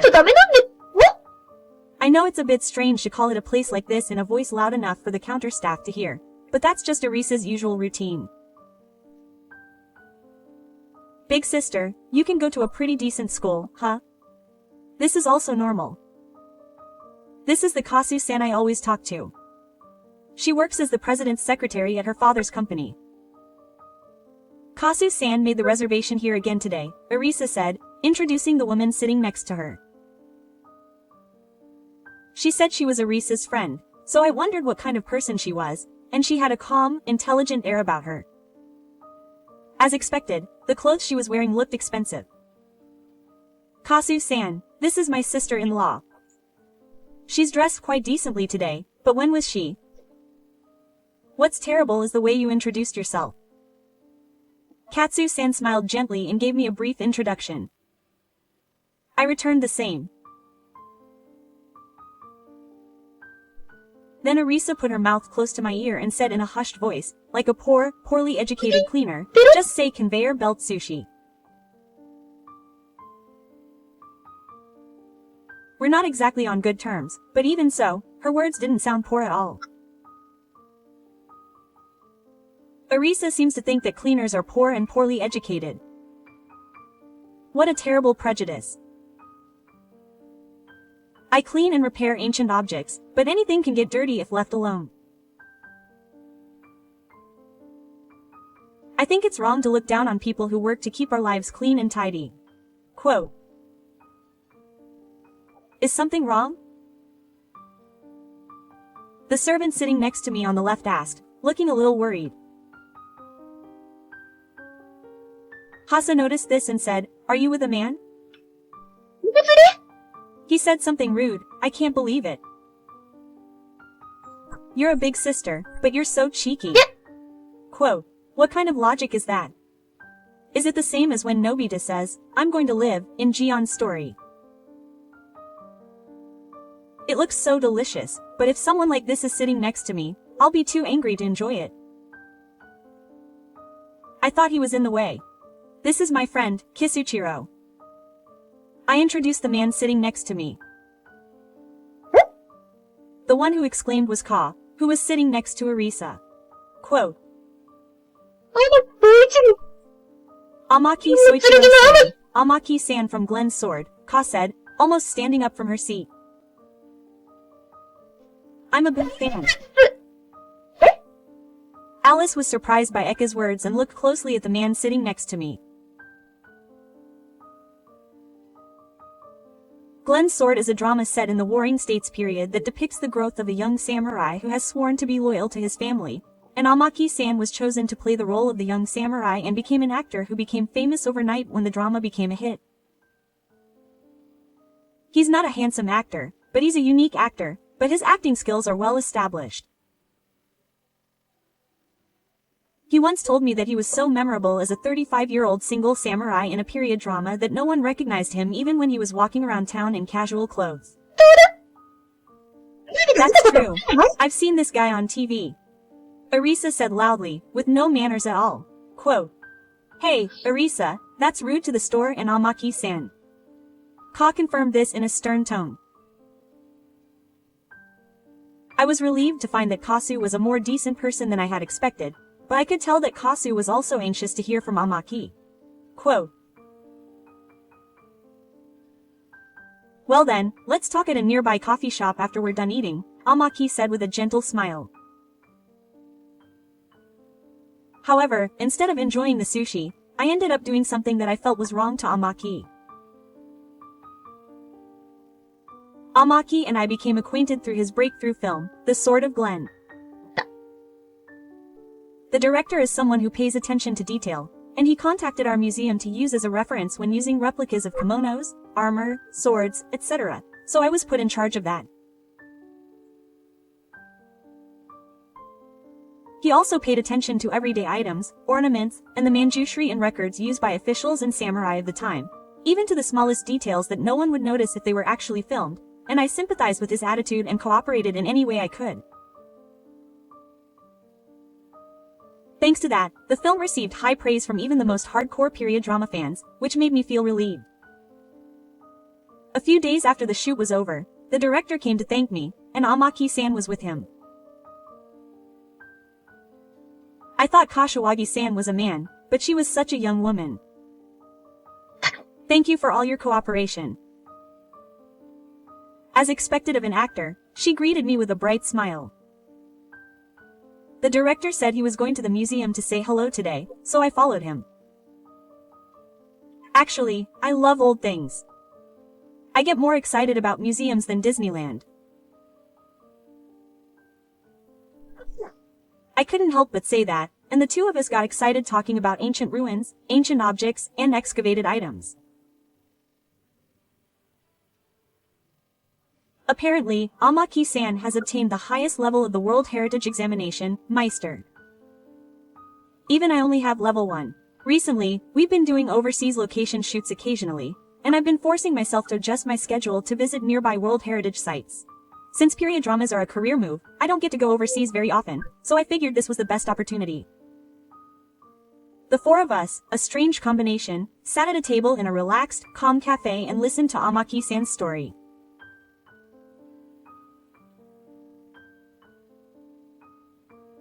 I've heard this story before, but Ka-san listened with tears in her eyes, entranced, and Arisa-san would occasionally glare at me while showing off her charm to Amaki-san. But why are you so friendly with a cleaning lady? Huh. I'm used to Arisa-san talking like this, but Amaki-san seems to be quite friendly. Kashiwagi-san is in the Cultural Preservation and Restoration category, so she probably cleans ancient objects. Huh, the school festival, Arisa-san. You didn't know about your sister's job? Question mark. Arisa-san blushed when Ka-san asked her that. Why on earth would your sister know a celebrity?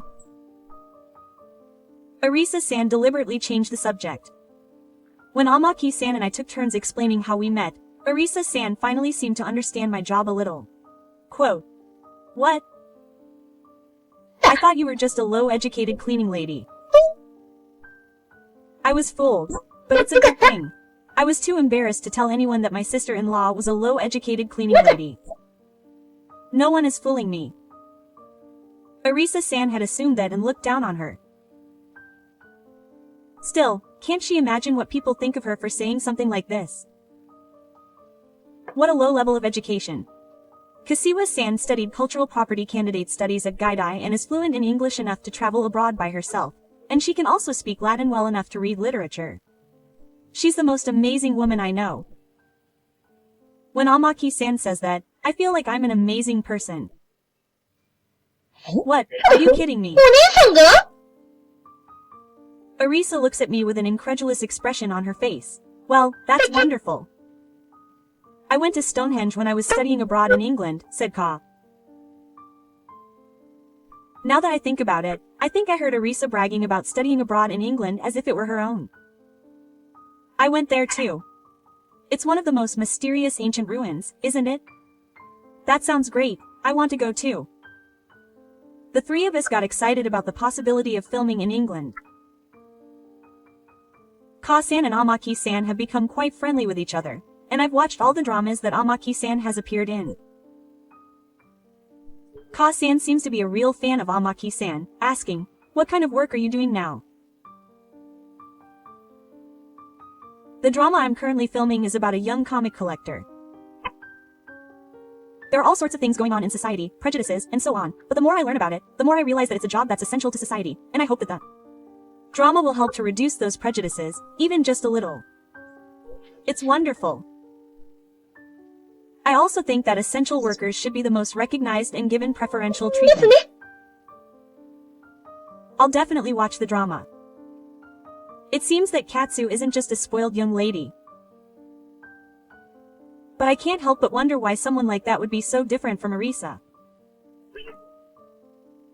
Plus, who would watch a drama with such a lowly person as the main character?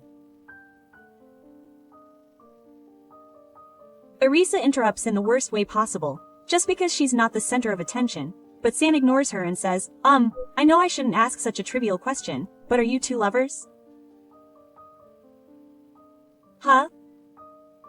I thought it would be strange to see an actor I'm a big fan of with a woman. No, we're just friends with similar interests. I explained that I was planning to go to the Artisan Museum later today. Then Amaki said, I want to be his lover. Of course I've had sex with him too. It's the first time I've met a man who shares my interests and interests so well. If he were an ordinary salaryman, I'd want to respond to his feelings right away. But I can't have a celebrity as my lover. Oh, what a waste. I thought they were a perfect match. Huh? That's unexpected, and I can't help but ask again. Oh, I thought you two had a similar aura and were wonderful. Is that so? Would it be okay for me, who isn't an ordinary beauty, to be next to him? There's no way we're a perfect match. There's no way a plain, uncool woman in her 30s would date a celebrity. That's a harsh thing to say, but I thought so too. Then, Ka-san sighed. Arisa-san, you really haven't changed at all since you were a kid. It's fine to care about your appearance, but why don't you try to improve your inner self a little? Even Arisa, who is known for her unexpected harsh words, couldn't hide her disappointment. That's terrible. We're just friends. Depending on how you define a friend, you're just an acquaintance who used to go to school together, nothing more and nothing less. But have I ever invited you to go shopping or have dinner together? Even today at the sushi restaurant, I went along because you insisted on going. I have a policy of never turning anyone down. You never know where or how connections between people will be made, and today I was able to meet my beloved Amaki-san. Ka-san said this and smiled at me and A-san. I've always wanted to go to the Artizone Museum, too. Would it be okay if I came with you? Ka-san took the receipt on the table and quickly paid for everyone at the cash register, leaving Arisa-san in a daze as she left the cafe. Amaki-san and I hurriedly followed her, but Arisa-san, who had been treated coldly by the president's daughter, whom she had admired so much, remained frozen in her seat.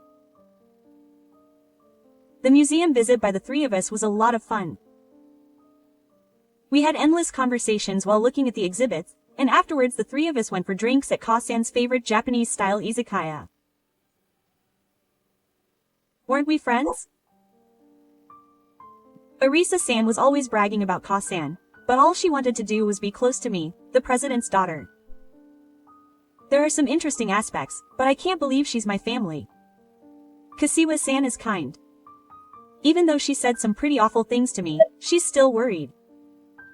She's my sister-in-law, after all. That's right. It may sound presumptuous, but I think it would be better to break up with her sooner rather than later, considering your brother. It's a pretty harsh way of putting it, but I'm sorry to hear that Ka-san is so clear about her opinions. That's right, but I can't believe that Arisa-san would just give up her current life that easily. If you'd like, I can introduce you to a good lawyer. As expected of the president, Reiho-san, he's really something. We've completely integrated and exchanged contact information. As we were parting, Kasumi-san said to me and Ki-san, if you two get married, would it be okay for me to continue to be a fan of Amaki-san? I was really surprised when the word marriage suddenly came out. Of course. I'll be looking forward to seeing you too. Amaki-san bowed her head in that way. No, wait a minute, marriage.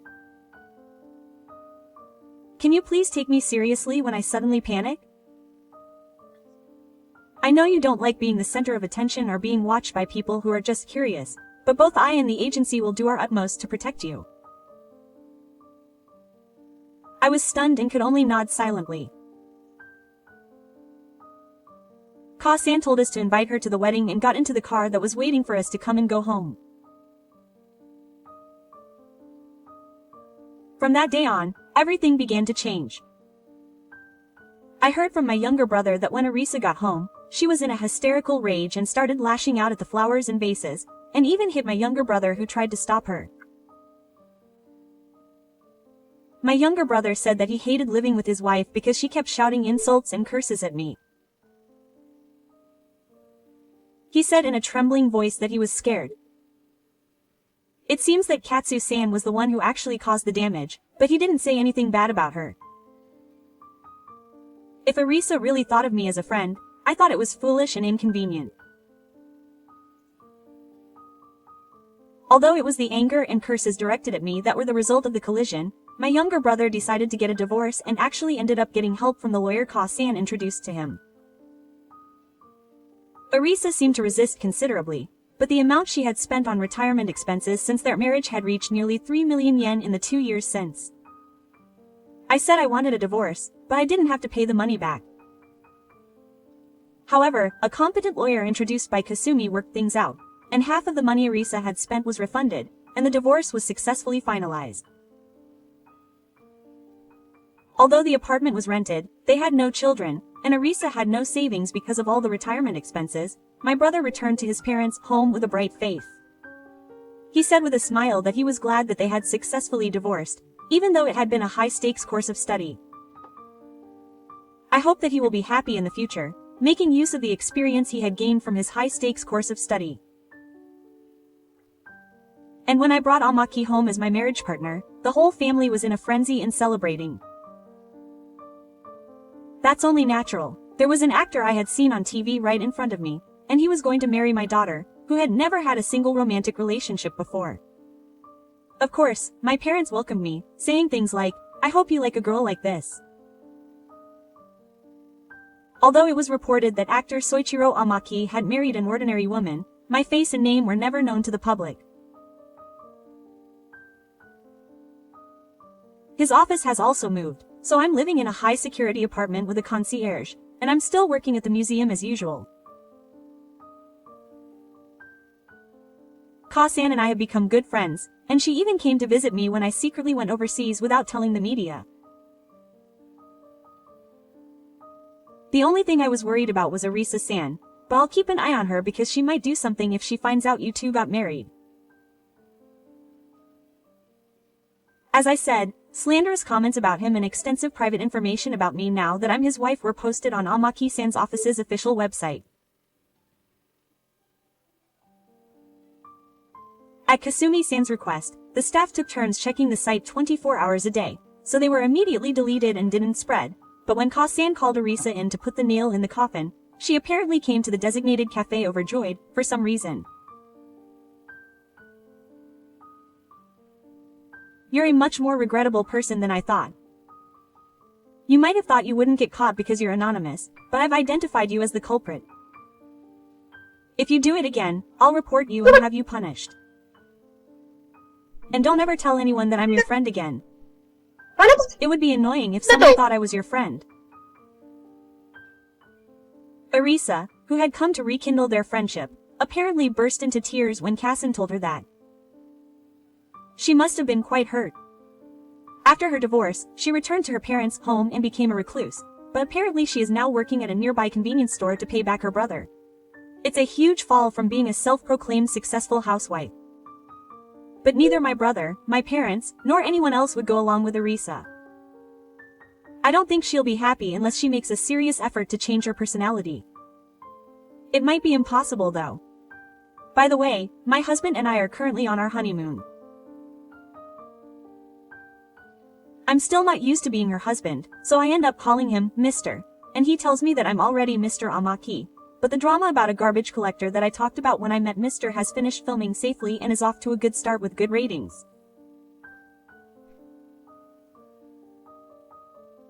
Since I have some time before the next filming starts, I took paid leave to fit in with the schedule and went on a luxurious 10-day honeymoon.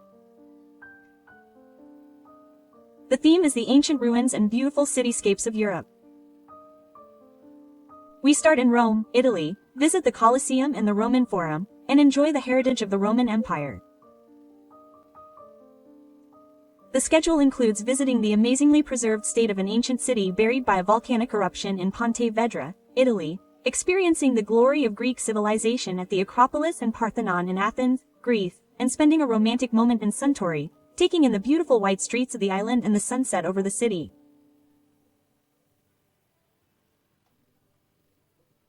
I wonder what people once lived and did with their lives in these ruins. When I stand in the ancient ruins and reminisce about the distant past, I feel like crying at the sheer vitality and loveliness of human activity. Could there be anything happier than spending time with someone I love? I can't believe I'm in such a romantic situation while watching the evening sky.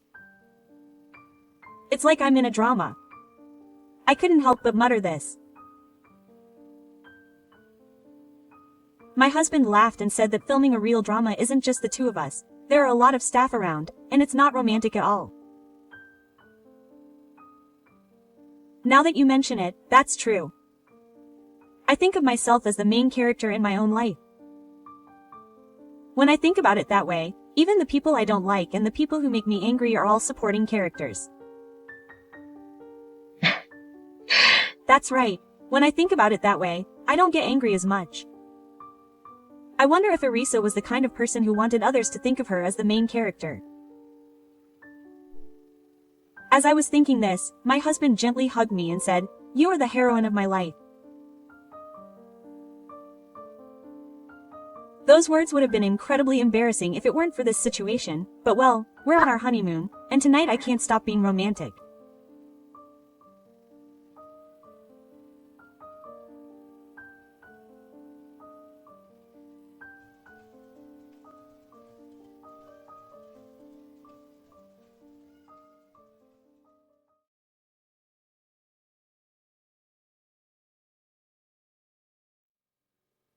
The government is a bit late. This is why an ugly high school dropout is incompetent even as a government. Yoshima spoke with a smug look on his face. I was about to argue back when the man who said he was Yoshima's fiancé stared at me.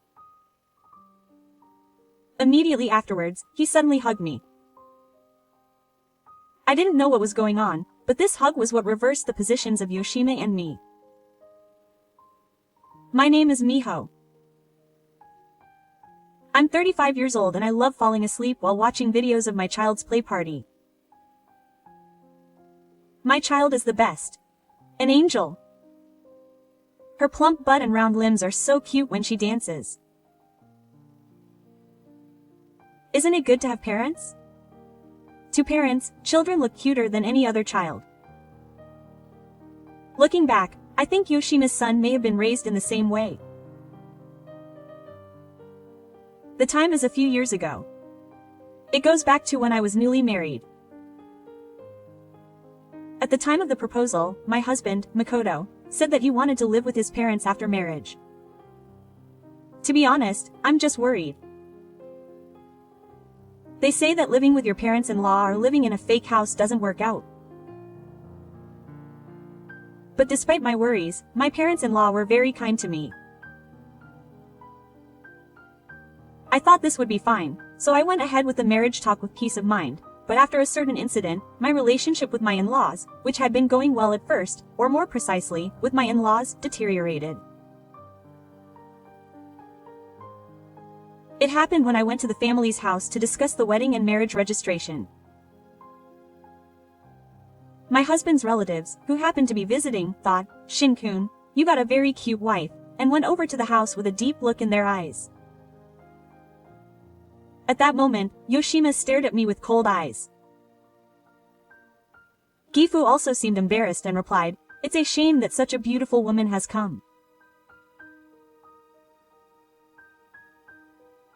Then, I thought I had stared at my father-in-law this time, but I thought it was just my imagination, and since we didn't see each other for a while after that, I forgot about it. However, on the day of the wedding, Yoshima wore a white dress for some reason. If she was a naive student, I wouldn't understand, but she was already in her late 20s. She wouldn't be unaware of wedding etiquette. And yet, she wore a color that overlapped with the wedding dress. Of course, my parents-in-law and husband asked me what I was thinking, but I just kept saying that this was the only thing I had. According to my parents-in-law, when she left the house, she was wearing a dress of a different color, and it seemed like Yoshima had changed somewhere so that no one would notice. Changing clothes like that in secret is nothing but malicious. Besides, when you look at my wedding dress, it doesn't feel like a wedding dress when worn by an older sister. It looks like a thin dress that costs about 100 yen. I guess it depends on the person who wears it. She laughed and showed me this kind of gorgeous clothing. The day after the ceremony, I was in a bad mood, wondering why she would go out of her way to do such a terrible thing. Yoshima's attitude changed all at once. "Hey, don't mix my laundry with yours." What? Yoshima's reaction suddenly changed when I was doing the housework in place of my parents. It seemed like she didn't like the fact that I washed my laundry and Yoshima's together. If you wash it with an ugly person's laundry, you'll look ugly. That's the worst. Wash it again. Saying that, Yoshima threw the laundry towards me and left.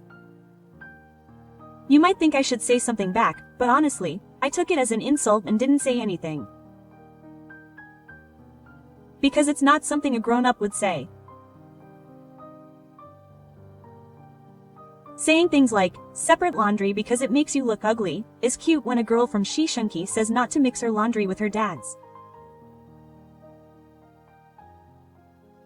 Needless to say, I pretended to wash it again because it was too much of a bother, folded it up, and put it in the basket. My mother-in-law said that was fine and apologized for my actions. From that day on, my mother-in-law said whatever she wanted, like the food I make isn't tasty, my room stinks, etc. She continues to say it as if it's obvious, even in front of her husband and parents-in-law, and everyone checks with her, but she doesn't listen. On the contrary, she says things like, I'm teaching him how to set up a home because he's a junior high school graduate. He probably doesn't know common sense anyway. It's true that when I was young, I was chasing a dream, so my highest level of education is still junior high school. I've never had any problems with it, and I don't feel ashamed of it. I don't care if I'm criticized because of my academic background. On the other hand, Yoshima graduated from a college near her parents' house, not a famous university. Even though it was not a big school, she was an elite compared to me, so she tried to use her academic background to show off. She also said, I'm an elite, unlike you. However, Yoshima was not the kind of person to say such things. I was wondering what had touched her so much, when a few months after the wedding, all the relatives had a chance to meet at once. Of course, they all met at the wedding, but this time they said they would like to have a chance to talk to me at length. It was like a social gathering. Then, my relatives said, wow, Miko's wedding dress was so cute. Really. Shin-kun is a real loser for having such a wife. I can't wait to see what our children look like. And so, my relatives were excited about my and my husband's appearances. I know I say it myself, but I'm pretty confident about my appearance. My husband's eyes are narrow, and his facial features are not particularly good, but they are well balanced, and he exudes a handsome aura, so he was quite popular.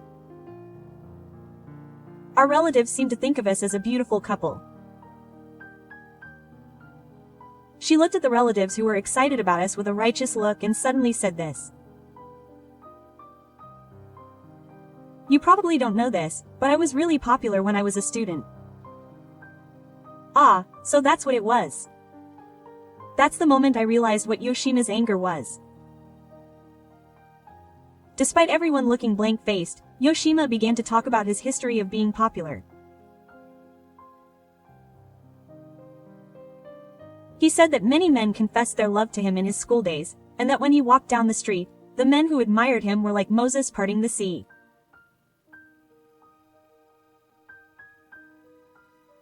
I know it's really rude, but every time I hear his story while looking at Yoshima's face, it sounds like a high-class story. To be honest, Yoshima has narrow eyes, unlike her brother and husband, and is said to resemble a dumpling who looks like a mother-in-law, as if she has reverted from her ancestors. Rather than a flower girl, he has a face that looks more like a shriveled axe. I don't think he has the background Yoshima is talking about. Everyone listened to the story with a look of disbelief on their face, and then they got bored. The relatives changed the subject and started to get excited on their own. I felt sorry for him, so I listened to the story properly, but later when I went to the kitchen to get some alcohol, Yoshima came up behind me and said, "What are you doing?" You looked down on me and pulled my hair, saying it felt good. What are you talking about? When I said I was popular, you just hit me with a love hammer. I know that. For a moment, I flinched. Because halfway through, he started saying that he had 7 boyfriends. Oh, I realized that it was a lie. I tried to listen to him as best I could, but I think it's inevitable that I'll lose interest in him as I listen. You're probably feeling good because people call you cute, but that's just because your relatives who came from the countryside aren't used to being around women. I'm not feeling good at it. Let go of my hair, Himi. Shut up. Saying that, Kima pulls my hair even tighter. In this house, yeah. I'm the cutest person walking around the area. I've been told I'm cute since I was a child. Don't get too cocky about beautiful women wearing makeup. Yoshima, who doesn't get cute even with makeup, blamed me. I get it. Himi is the cutest. See, you're just talking nonsense again, you middle school dropout. I can't see through your cheap clothes. After pulling my hair up, he slammed me on the back, and I let go of his hair. The recoil made me slam into the floor. Was that enough for Kima? Good. Don't get carried away just because people call you cute. She spat in my face and left, saying that I was the cutest.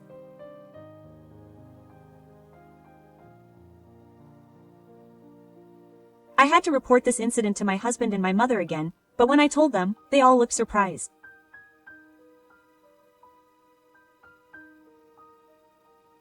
Apparently, Yoshima is a narcissist and has too much self-esteem, just like she did at the relatives' gathering. The reason is that Wang Jida, who is now deceased, had his only daughter, Yoshima. Even when watching celebrities on TV, Yoshima's sense of cuteness seems to be quite different from other people's because he kept telling her that her daughter was cuter. She seems to have reached the pinnacle of cuteness. Because of this, she often had trouble with her classmates when she was young. Everyone apologized to me for causing me trouble, but I was disappointed when they said that there was nothing they could do. My husband said that there was no way to do anything because Yoshima wouldn't listen to anything I said. And it seems that my parents-in-law think so. Well, I understand. It's really disheartening to hear that there's nothing you can do when they're not only giving you a gift but even putting their hands on you. Do something. I was angry that she was thinking of divorce so soon after getting married, and within 3 weeks, Yoshima brought someone to the house who was her fiancé. I hadn't heard that she had a boyfriend, so it was all a mystery. Yoshima's fiancé, Kigo, who came to the house, was a serious-looking man with black glasses. He seemed weak and kept his head down the whole time. On the other hand, Yoshima was strong-willed. He didn't even make any eye contact, so I couldn't help but doubt whether they were really close. I was worried if Himi-chan was really the right person to marry. Well, I thought it was nothing for me to worry about, so I went to the kitchen to prepare tea, but when I returned, Yoshima started to curse me. Wait a minute, government, hurry up with the tea. This is why you ugly high school dropouts don't keep my fiancé waiting. If this leads to a breakup, it's your fault. My husband and parents-in-law tell Yoshima to stop talking to me, but Yoshima doesn't listen. I was about to argue with him without thinking. Kei, who had been looking down the whole time, raised his head and stared at me. He was staring at me so intently that I was speechless.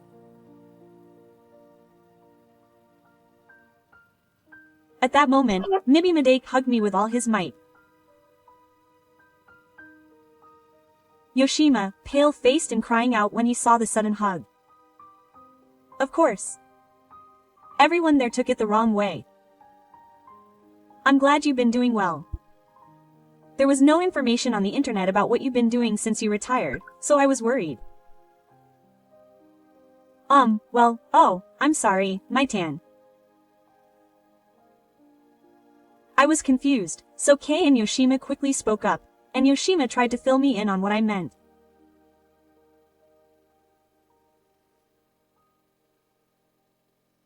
I asked if they were fans of me from the Marigini days, and Keigo said yes.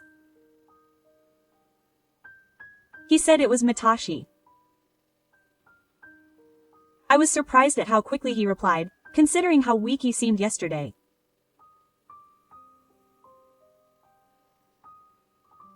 My husband said that Marigini was an idol group that Miho used to belong to in Gifu, where they are based. I quietly nodded to his question. Marihei and Jenny Pai was an idol group I belonged to when I was a teenager.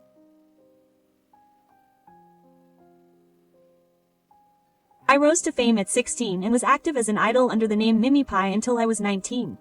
Mary Hay was not as popular as AKB or the like, but it was fairly popular in that circle.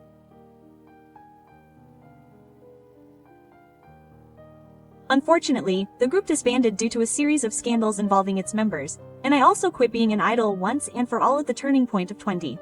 But at that time I was the main member who was the center of the group. And this background is the reason why I only had a junior high school education. I gave up on going to college because I was chasing my dreams while working part-time. I say this many times, but I have never regretted my career path. It was when I was a teenager, and when I decided to marry my husband I was working as a sales assistant at an apparel shop, so I never told my mother, let alone my mother-in-law, about this background. Well, you were an idol? That's nice. My mother-in-law was delighted that she wished I had told her. Even if you are famous in the so-called idol circle, you are not popular enough to appear on TV. I was a little embarrassed to tell my mother about it every time, so I kept quiet, but now that it's been dug up like this, yes, it's embarrassing after all. Himi-chan, you just said some nasty things to my tan. Kei-san glares at Yoshima. No, Yoshima stammers. What are you doing to my tan? What are you trying to do, an ugly, like you doing all high and mighty? Suddenly, as if he's a different person, Kei-san bursts out and grabs Yoshime, and everyone there leaves. These two are engaged to each other, right? Come on, Kei-san, I don't care, so don't do that to her, Himi-chan. Kei-san repeats what I said, and raises his voice, saying it's not true, my tan. This guy only called out to me because I'm a doctor. He knows that I said that anyone would do as long as I could get the upper hand on my brother's wife. No, that's not true. Ken-kun, you're annoying. I don't care about a woman who proposed to me after only dating for 2 weeks. My husband, my parents-in-law, and I were stunned by the sudden situation. It seems that Yoshima had planned to marry a high-spec man to gain the upper hand over me. I have a good education, so I caught a doctor husband. Shortly before our wedding, Yoshima had been hitting up all the people she could find, attending random meetups, and asking out anyone who met the criteria. Of course, it's not like she could meet a good person that way. At first, she seemed to have confessed her feelings to handsome guys and people with company titles, but as you can imagine, she was defeated. However, a few weeks ago, she finally met a doctor named Kei-san. Not wanting to miss out on a high-ranking doctor, Yoshima locked on to Kei-san. Kei-san, who was not in love, said that no girl had approached him so enthusiastically, and was drawn into Yoshima's pace.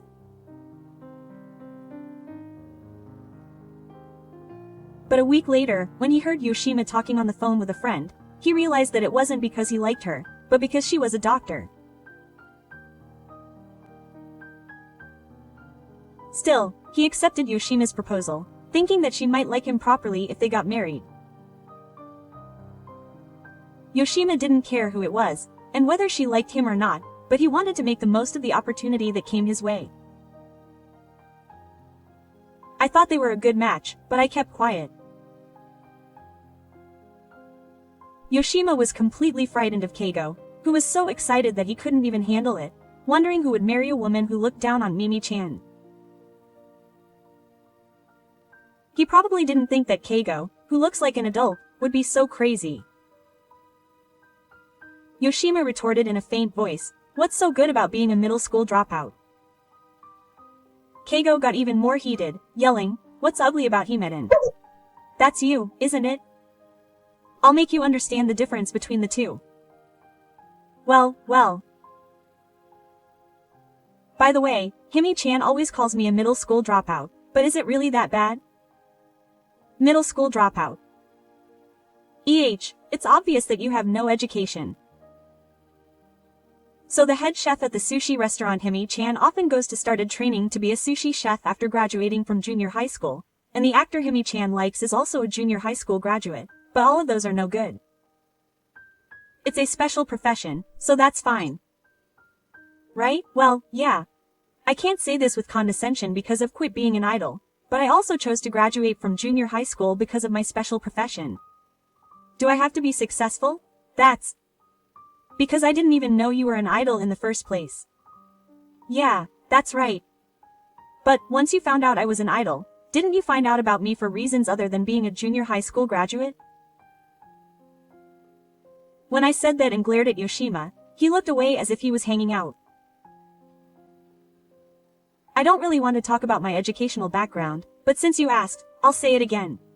If you say it's a planned fee, it's one thing, but Himi-chan's single college is bad. But in this era of low birth rates and aging families, you can get in if you write your name. You're actually going on to college, even though you graduated from the highest academic level high school in the prefecture. In other words, you're just acting like you're superior for something as simple as being able to write your name.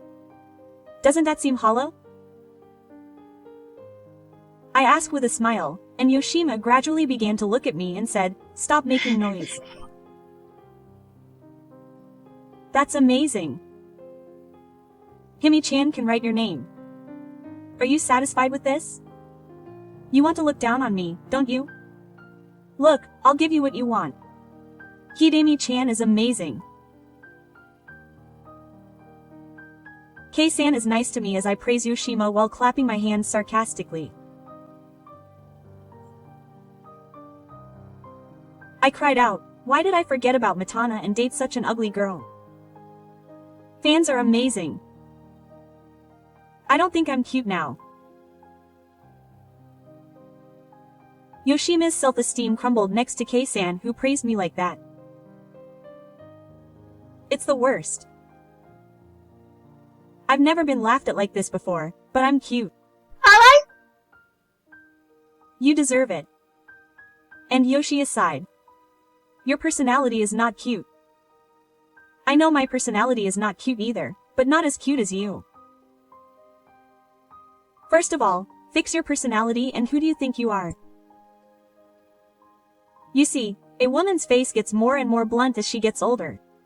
There's no point in being confident about your appearance. What's important is the heart.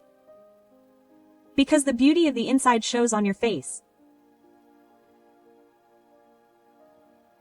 My mother-in-law clapped her hands in agreement with what I said.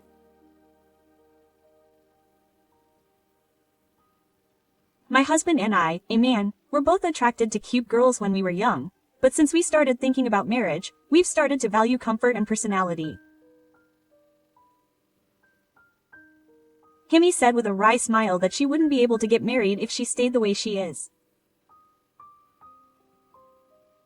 Naka and I used to be told that she was cute, but that was because she was a child, not because she was cute in the eyes of the world. She added a harsh remark that if she had a bad personality, she would be ugly both inside and out.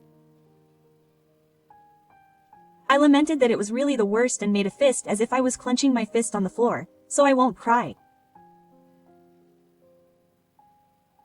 Then, Mr. Go said mercilessly, "Even though you're my fiancé and you're crying, I can only think that a girl with a bad personality has an ugly crying face, so let's call off this marriage. I'm sure I won't fall in love with you in the future. I'm sorry I made such a woman lose her temper." With Mimiton. Thus, Yoshima's engagement was broken off at an incredible speed.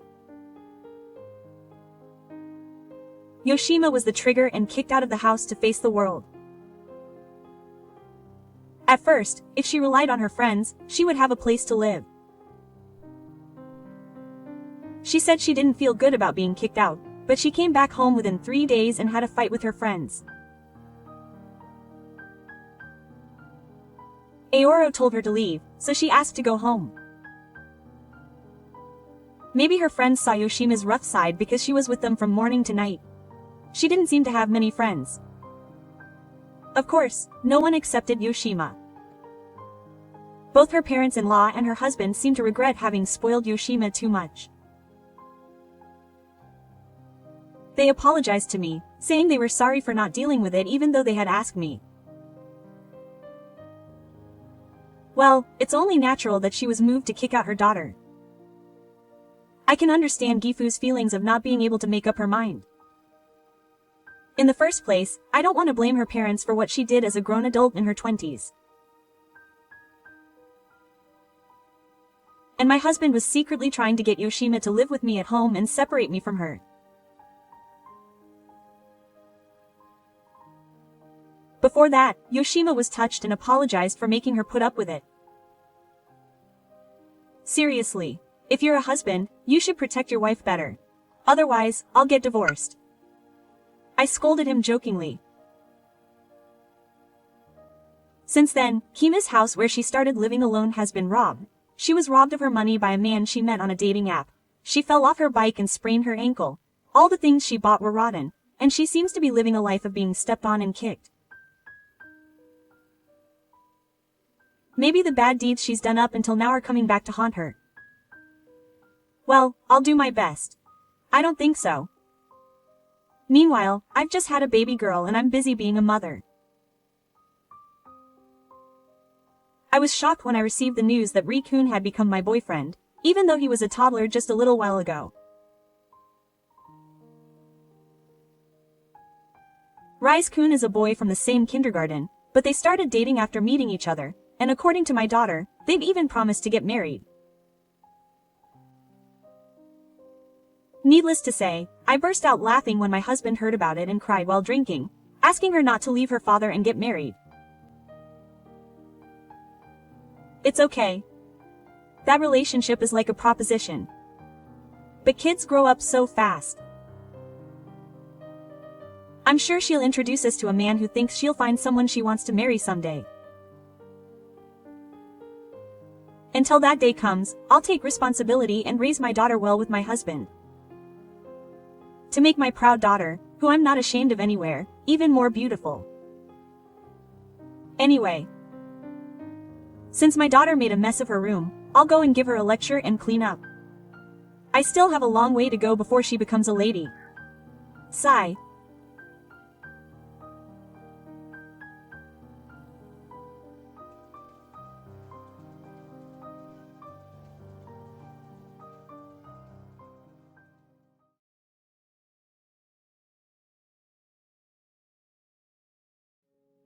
汚い農家は帰れ。そう言って私たち家族を罵るママ友。いろいろな誤解があるし、言いたいことは山ほどあるが、こういう人には何を言っても無理だろう。いいわよ。好きに言ってなさい。後で痛い目を見ることにならなきゃいいんだけどね。私の名前は森本直子。娘のゆかを産んで以来、出っ張ったままの下っ腹がすっかりチャームポイントになってしまった48歳だ。若い頃みたいに細身になるのはもう無理だろな。ま、これはこれでいいお母さんっぽさが出てるからいっか。なんて言っていたら娘から、お母さん、それは怠慢って言うんだよ。と指摘を食らってしまった。すっかり生意気になっちゃって、もう、親の顔が見てみたい。って親は私か。そんな少々小生意気ながらも可愛い娘がまだ幼かった頃、我が家では今も語り継いでいるほど、それはもう大変など修羅場な事件が起きた。またやってる。そう言って、怪訝な顔で眉をしかめる夫の検事。時刻は深夜と呼ぶべきか、明け方の2時を回っていた。引っ越してきてからずっとよね、お隣さん。夫と同じく、隣の家の騒音で目を覚ましていた私も、思わずベッドの中でため息をついた。当時の私たちはまだ30代。夫の転勤で田舎から高級住宅が立ち並ぶ都会へ引っ越し、早数年が経とうとしていた。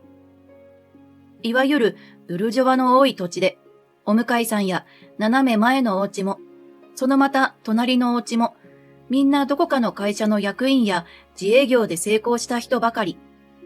そんな中、会社が高級住宅街に社宅を持っているという理由だけで、ここに住んでいる平凡な私たちは、まあ、近隣からは結構浮いていたと思う。だけど、周りに特別干渉されるようなこともなく、穏やかな日々を送っていた。はずだった。ほんの数ヶ月前、お隣に男性が引っ越してくるまでは、隣の男性は塩見さんというらしい。引っ越しの挨拶にも来なかったので、表札で名前を知った。高級住宅街とはいえ、ファミリー層が多いこの土地には珍しく、住んでいるのは男性一人だけ。普通なら穏やかに暮らしていそうなものなのだが、塩見さんはまるで小さな子供でもいるのかというくらい朝から晩まで物音を響かせて暮らしていた。おかげで私たちは塩見さんが何をしているのか、映像はないのになんとなく分かってしまうほどである。扉を激しく閉める音、ドスドスと階段を上がる音、テレビで映画を見ている音声、全部聞こえてしまうからだ。高級住宅街なのに隣の家の音が聞こえるのかって？高級なのは土地代と家の値段だけなのだ。一軒一軒の家の作りは見た目こそ頑張っているが、中身は割とチャチだということが住んでみて分かった。このあたりは何というか建築の闇なのかもしれない。まあ、なんだかんだでよくあるお話だろう。とはいえ、お隣さんが来るまでは住みやすい家だったのだ。それが今じゃ、睡眠すら危ぶまれる日々。お隣さんの過ごし方に問題があるのは明白だ。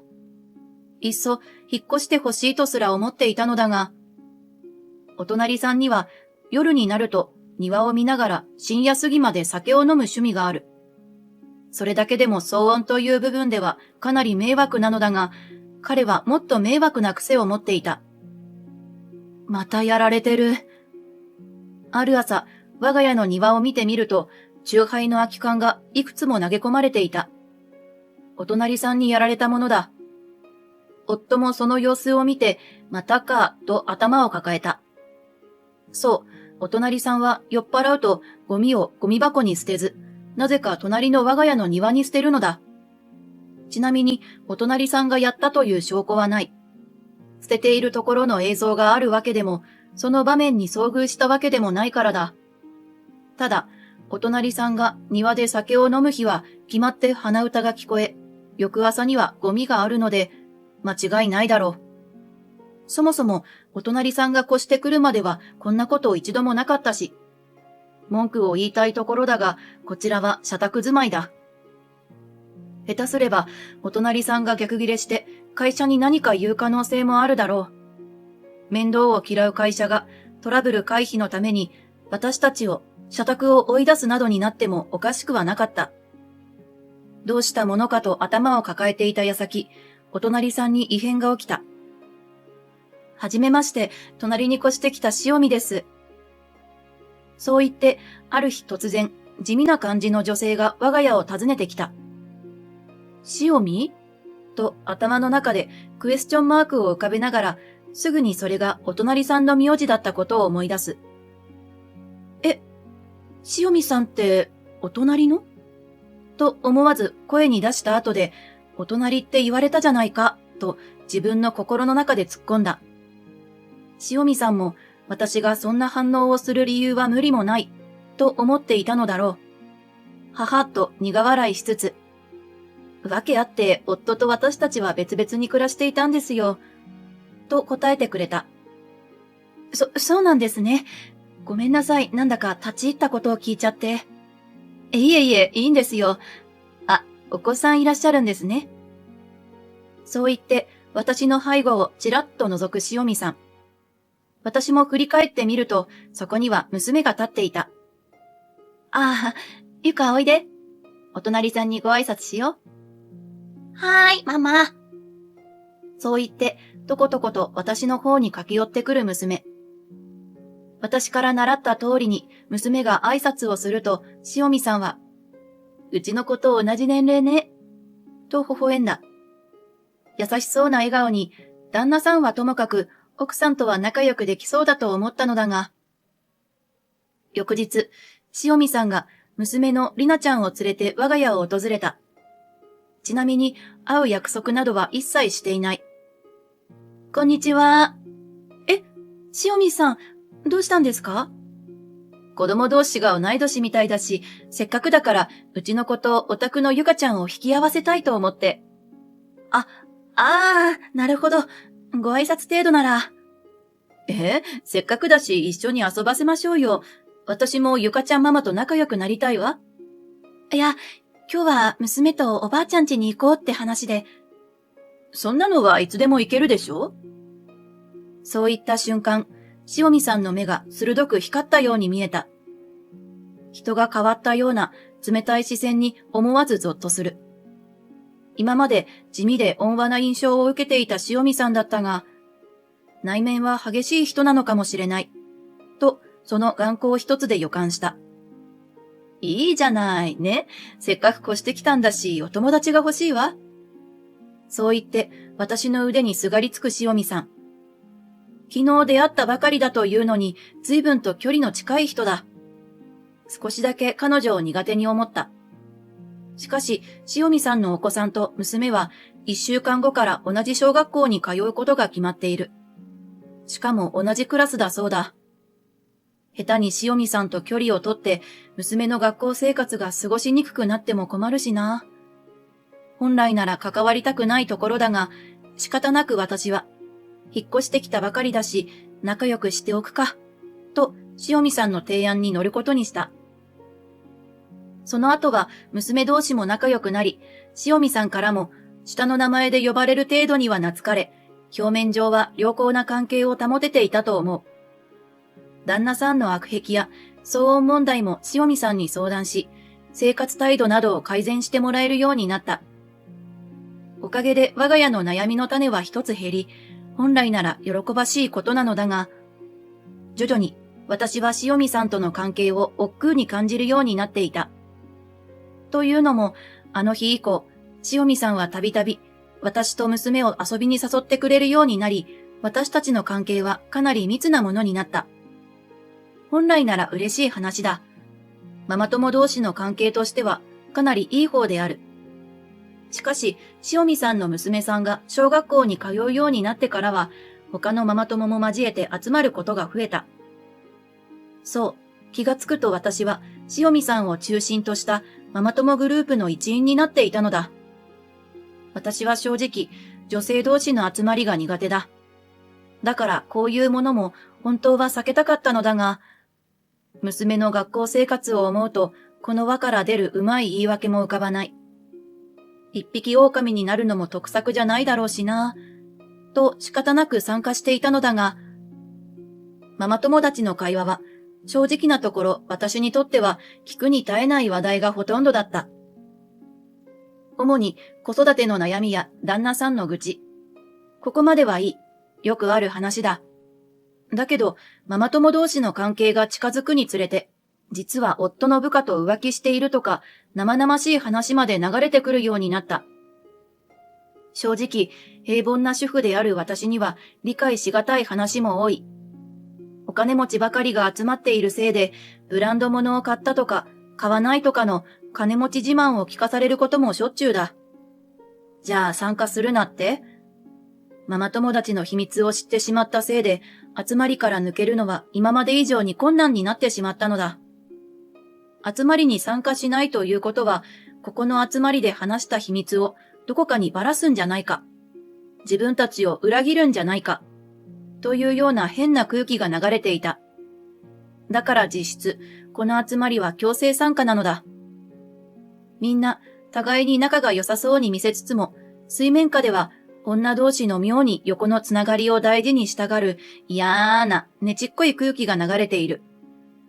そんなこんなで、ママ友同士で週に2、3度ホームパーティーをするのが常になっていたのだが、ある日塩見さんの家に集まるのは飽きたわねという一言で、ママ友同士のランチ会を行うことが決まった。仲間内のママ友がよく使っているという隠れ家的高級イタリアンレストランで軽くお酒を飲みながらランチをするというものだ。みんなはファミレスに行くようなノリで高級イタリアンレストランに行くことを喜んでいたが、我が家は良くも悪くも一般庶民だ。お金持ちでもなければ会社の役員でも社長でもない。たまたま会社の社宅が高級住宅街にあり、夫の転勤時にそこが空いていたというだけ。本来なら、こういうセレブなママ友達とは関わる機会のないような一家だ。時々ならまだしも、ランチ程度で頻繁に高級なお店を利用するような経済的な余裕は我が家になかった。というか、余裕があっても単純にもったいないと思ってしまう。だって安いものでも十分美味しく楽しめちゃうしね。ホームパーティーは参加していたが、さすがにこれはなぁ、と思い、何度目かのランチ会の際、私はついに口火を切った。この集まり、本当に楽しいとは思ってるんですけど、参加は今回で最後にしようと思います。私の言葉にみんながえっと驚く。一番驚いていたのは塩見さんで、すぐさま、どうして？いつもみんなで楽しく過ごしていたじゃない。と尋ねてきた。いやー、お恥ずかしながらうち、皆さんみたいに裕福じゃないので、こういうお店に通うのも結構、懐事情的な意味合いできつくてですね。笑い話のつもりで、はははっと笑ってみたが、ママ友達の表情はこわばっていた。まるで、私が裏切り者かどうかを見定めるようである。裕福じゃないって、でも旦那さんは金融関係だったでしょ？そこそこいい暮らしをなさってるんじゃないの？塩見さんの問いかけに、私は思わずふふっと笑ってしまった。金融関係といっても、多分塩見さんの思ってらっしゃるようなものじゃなくて、ざっくり言うと、うちの旦那の仕事は保険会社のテレフォンオペレーターたちを統括しているだけのようなものなので、大した稼ぎじゃないですよ。まあ、そうなの。でも、週に2回ランチする程度よ。そのくらいのお金なら。いや、夫が頑張っているのに、専業主婦の私が贅沢するのは、やっぱりちょっと申し訳なくって。私の言葉に、ママ友達から、いいのよ、それが男の解消なんだから。せっかく結婚したなら、旦那に贅沢させてもらわなきゃ。なんて声が上がった。いやいや、それはないだろう。みんながみんなお金持ちなせいか、ママ友達はどこか、男はお金を出して当たり前という感覚を持っていた。さすがにその考え方だと男性がかわいそうだと思うのだが、そんな中、お嬢様育ちのとあるママ友から、旦那さんのご実家からお小遣いはもらえないの？と意見が上がった。思わず目が点になった。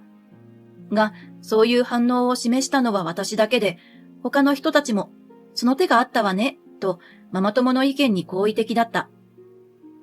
子供も産んで、家庭を持っている女が義理の親にランチ代を頼れるはずがないだろう。そもそもそんなことを頼る気もない。ということを言っても、この人たちには理解されないんだろうな。義実家は農家で、今頃はゴーヤの収穫に忙しいはずです。そんな頼み事できませんよ。私的には笑い話のつもりだったのだが、なぜかママ友達の空気が凍った。そう。旦那さんのご実家が農家。それはお金がないわよね。私たちちょっと誤解してたかもしれないわ。ごめんなさいね。無理させてこんなランチに誘っちゃって。とまあ、出るわ。ママ友達からの哀れみの声。もしかしてこの人たちにとっての農家って、もしかして一日の食事もままならないほどの貧乏だと想定されてる？追い打ちに。そんなに苦労してまともな職に就けたなんて旦那さんはすごいわね。とまで言われたときは笑いそうになってしまった。この人たちの農家のイメージは飛鳥時代くらいで止まっているようだ。まあ、そのおかげでランチ会には参加しなくてよくなりそうなので結果オーライだけど、と思っていたら、私と旦那どっちが大事なの？塩見さんからの問いかけに思わずぎょっとする私。なんだこの恋人同士のようなやりとりは。ランチ会は楽しいって言ったわよね。じゃあ無理してでも参加すればいいじゃない。それをしないってことは、私たちとの付き合いが嫌になったんでしょ？いや、そういうわけじゃ。そうよね。あなたの家には、うちのボンクラ旦那が随分迷惑かけたみたいだし、私との付き合いなんて本当は面倒だったはずよね。塩見さん、単に私は夫に申し訳ないだけで。せっかくいいお友達になれたと思ってたのにひどいわ。塩見さんと私のやりとりに他のママ友達も目が点になっていた。なんでも塩見さんは学生時代、親友に恋人ができてあまり遊んでもらえなくなったので絶縁したことがあるらしい。本人から直接聞いた。他にも友人のデートを邪魔したとか、恋人が家族で食事に行くのが寂しくて家族の集まりに無理やり混ざったとか。恋人だけでなく友人にまでとんでもない束縛っぷりだが、とんでもなく寂しがりか、あるいは人に依存しやすい方なんだなというのは薄々気づいていたのだが、まさか塩見さんの依存の矛先が自分に向くだなんて想像もしていなかった。少し常軌を逸した様子にも見える塩見さんを他のママ友がまあまあとなだめる。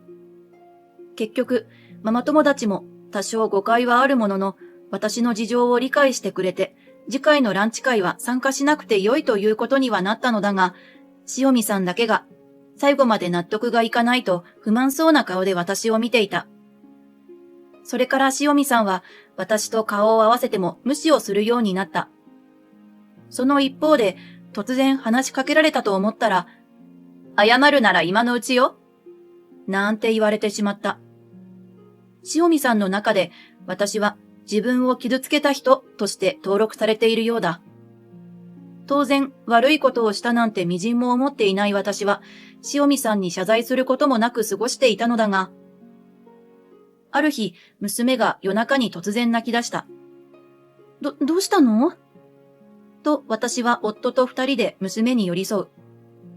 学校行きたくないよ。そう言って私の体にしがみついて泣く娘。学校で何かあったのか？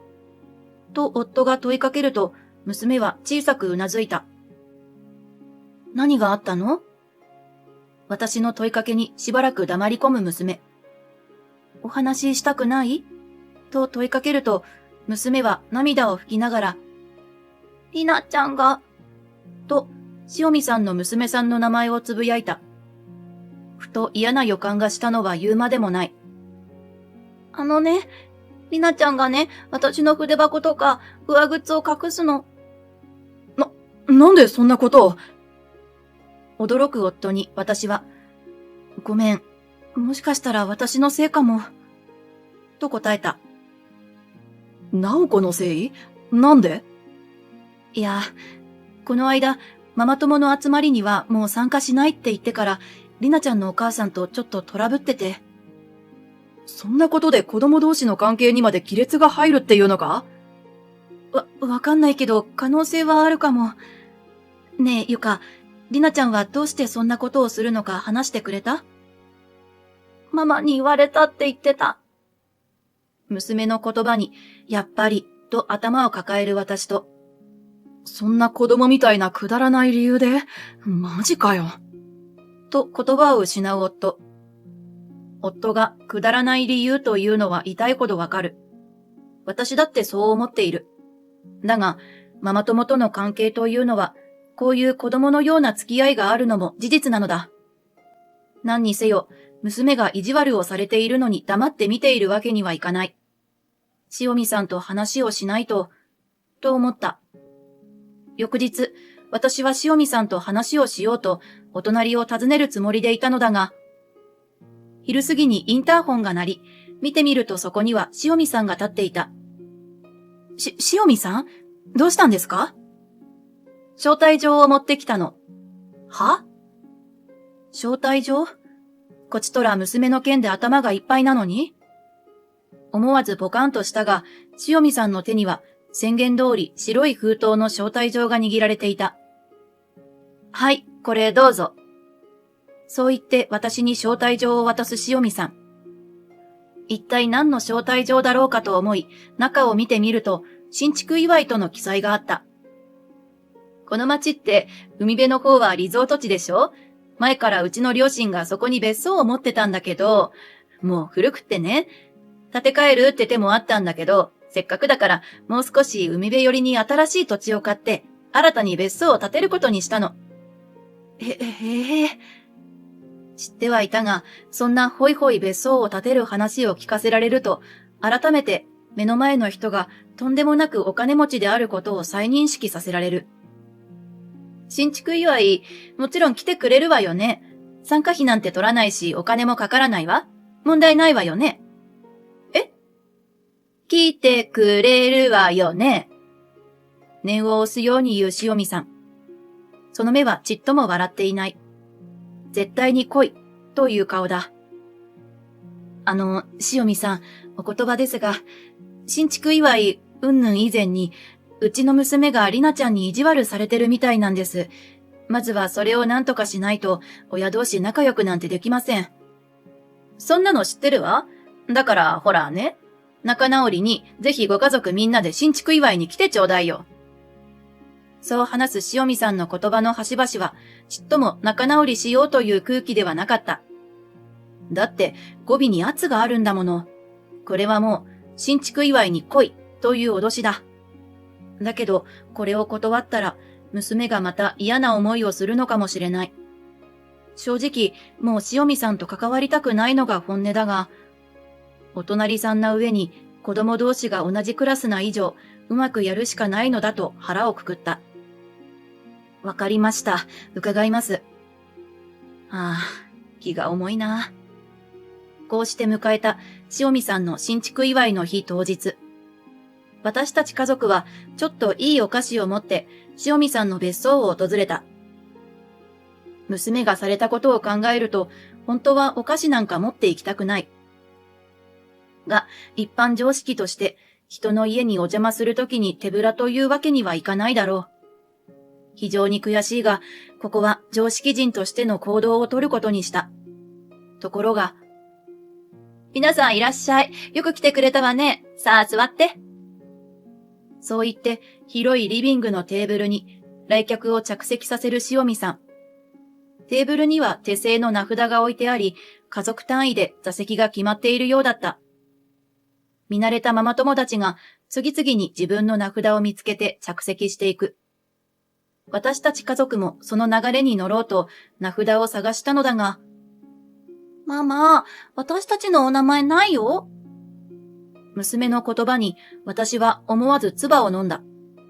そう、見間違いかと思ったのだが、私たち家族の名前だけないのだ。夫も、そういうことするわけね。と小さくつぶやき、塩見さんへの敵意をむき出しにしている。気づいた？席がないって。そう言って、ニコニコしながら私たちに近づいてくる塩見さん。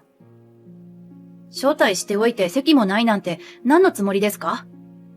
と思わず声を荒げると、私を裏切った罰よ。汚い農家は帰れ。は？裏切ったなんて誤解です。私はただランチ会をお断りしただけです。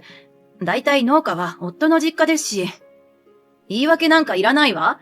私を裏切ったあなたにこっぴどく恥をかかせてやりたかったの。よかったわ。やっとスッとした。ざまあ見ろ。と吐き捨てる塩見さんに誰もがドン引きしているのがわかる。しかし、そんな中でも私たちを擁護するような声は上がらない。それどころか、こうして私たち家族の立場が悪くなっていく様子を野じ馬根性で楽しんでいる人ばかりだ。塩見さんが、すぐに謝らなかったあなたが悪いのよ。と言うと、クスクス笑う声まで聞こえてきた。ついに娘もこの嫌な空気を察したのだろう。ママ怖いよ。と泣き始める始末だ。もういいです。帰ります。私がそう言うと、塩見さんと招待客はニヤニヤしていた。負け犬とでも思われているのだろうが、好きに思えばいい。今はそんなことより、この悪意まみれの場所から1秒でも早く娘を遠ざけることの方が大事だ。夫も同じ気持ちのようで、手土産にするはずだったお菓子を私に預け、泣きじゃくる娘を抱っこして玄関へと向かった。今後塩見さんとの関係はますます悪くなるだろうが致し方ない。娘のことは学校を巻き込んででも何とかしよう。そう思い、私たち家族は塩見さんの別荘を後にした。ところが、なんかバイブ音聞こえない？そう言って、車に乗り込んだ私のバッグを指さす夫。言われてみると、バッグ越しに携帯の振動を感じる。なんだ？と思って携帯を取り出すと、タイミングよく着信が切れた。不意に画面を見ると、塩見さんからの着信が20件近く入っているではないか。別荘を出て15分も経っていないのに。ぞっとした矢先、再び塩見さんからの着信だ。どうしようこれ。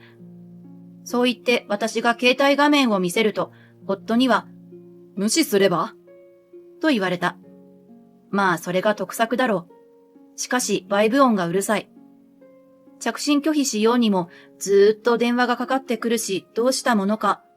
と思っていたら思わず誤操作で電話を取ってしまった。もしもし、直子さん？どこか焦った様子の塩見さんに私は淡々と、どうしたんですか？と尋ねた。すると、助けて、うちの家が燃えてるの。は？なんでわかるんですか？監視カメラよ。そしたら火が。だったら私に電話してないで、消防署に電話した方がいいのでは？いやよ、大騒ぎになるじゃない。は？周りに火が移ってもいいんですか？そうなると困るからあなたに電話してるの。お願い火を消して。知りませんよ、そんなこと。だいたい、うちだって危ないじゃないですか。っていうか、旦那さんは今日別荘にいらっしゃいませんでしたよね。家にいるわ。なら旦那さんに連絡してくださいよ。あと消防署も。それは、消防署だけは、お願い、密かに解決したいの。なんだろう、話がおかしい気がする。何かを隠しているような。ひとまず私は、塩見さんからの電話を一方的に切り、消防署に連絡をした。家に帰ると、消火活動の真っ只中で、塩見さんから聞いていた以上に火の手が上がっていた。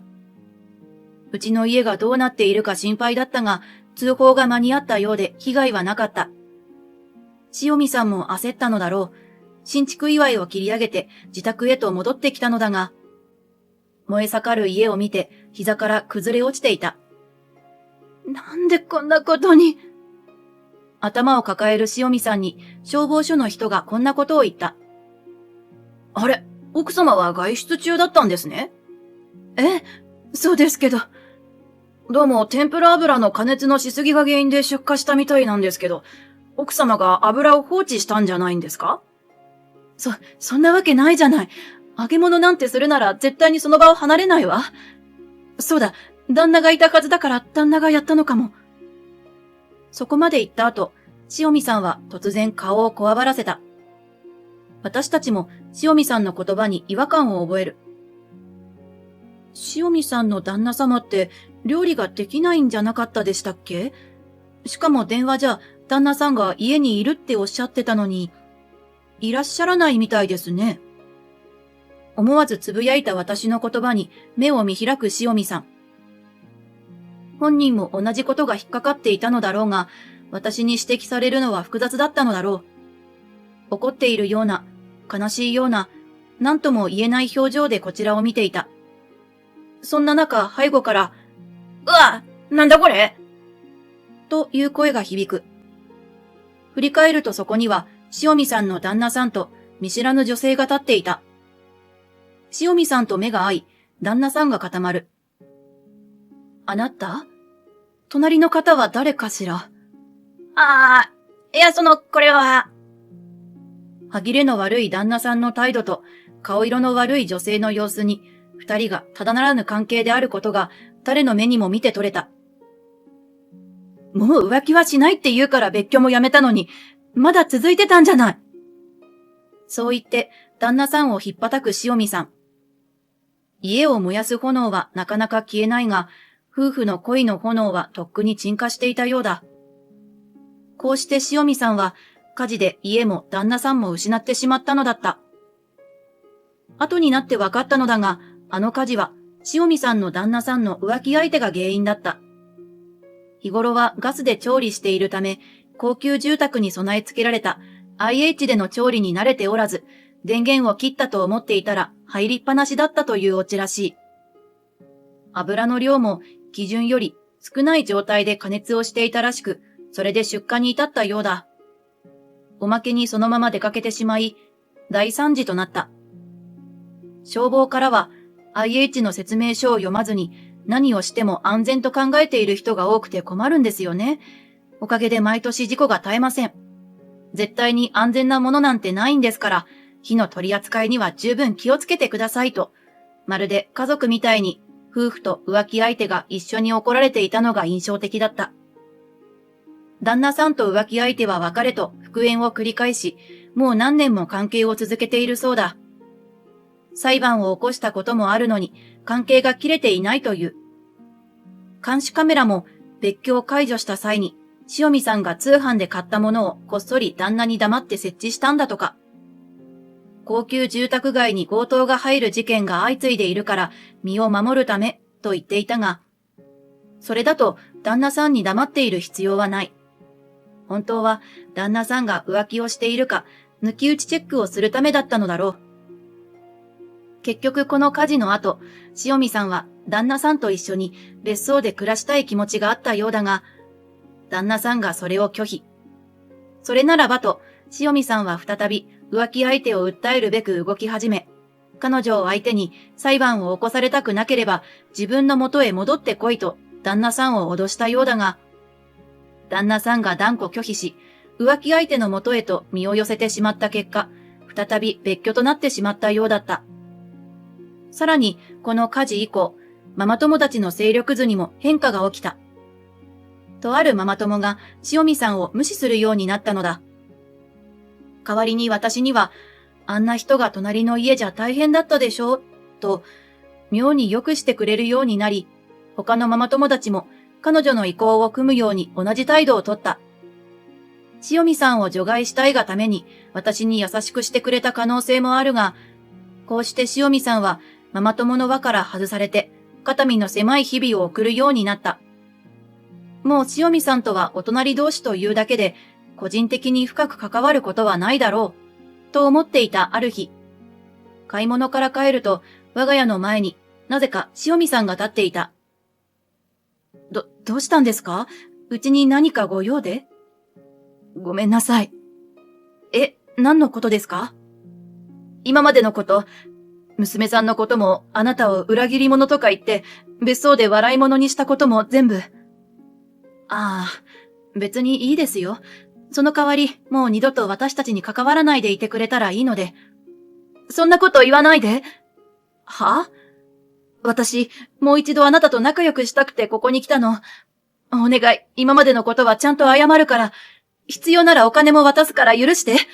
あなたなら、ママ友たちに気に入られているから、私の今の立場も何とかできるでしょ？私たちずっと仲良くやってたじゃない。お願いよ、あの日のことは水に流して。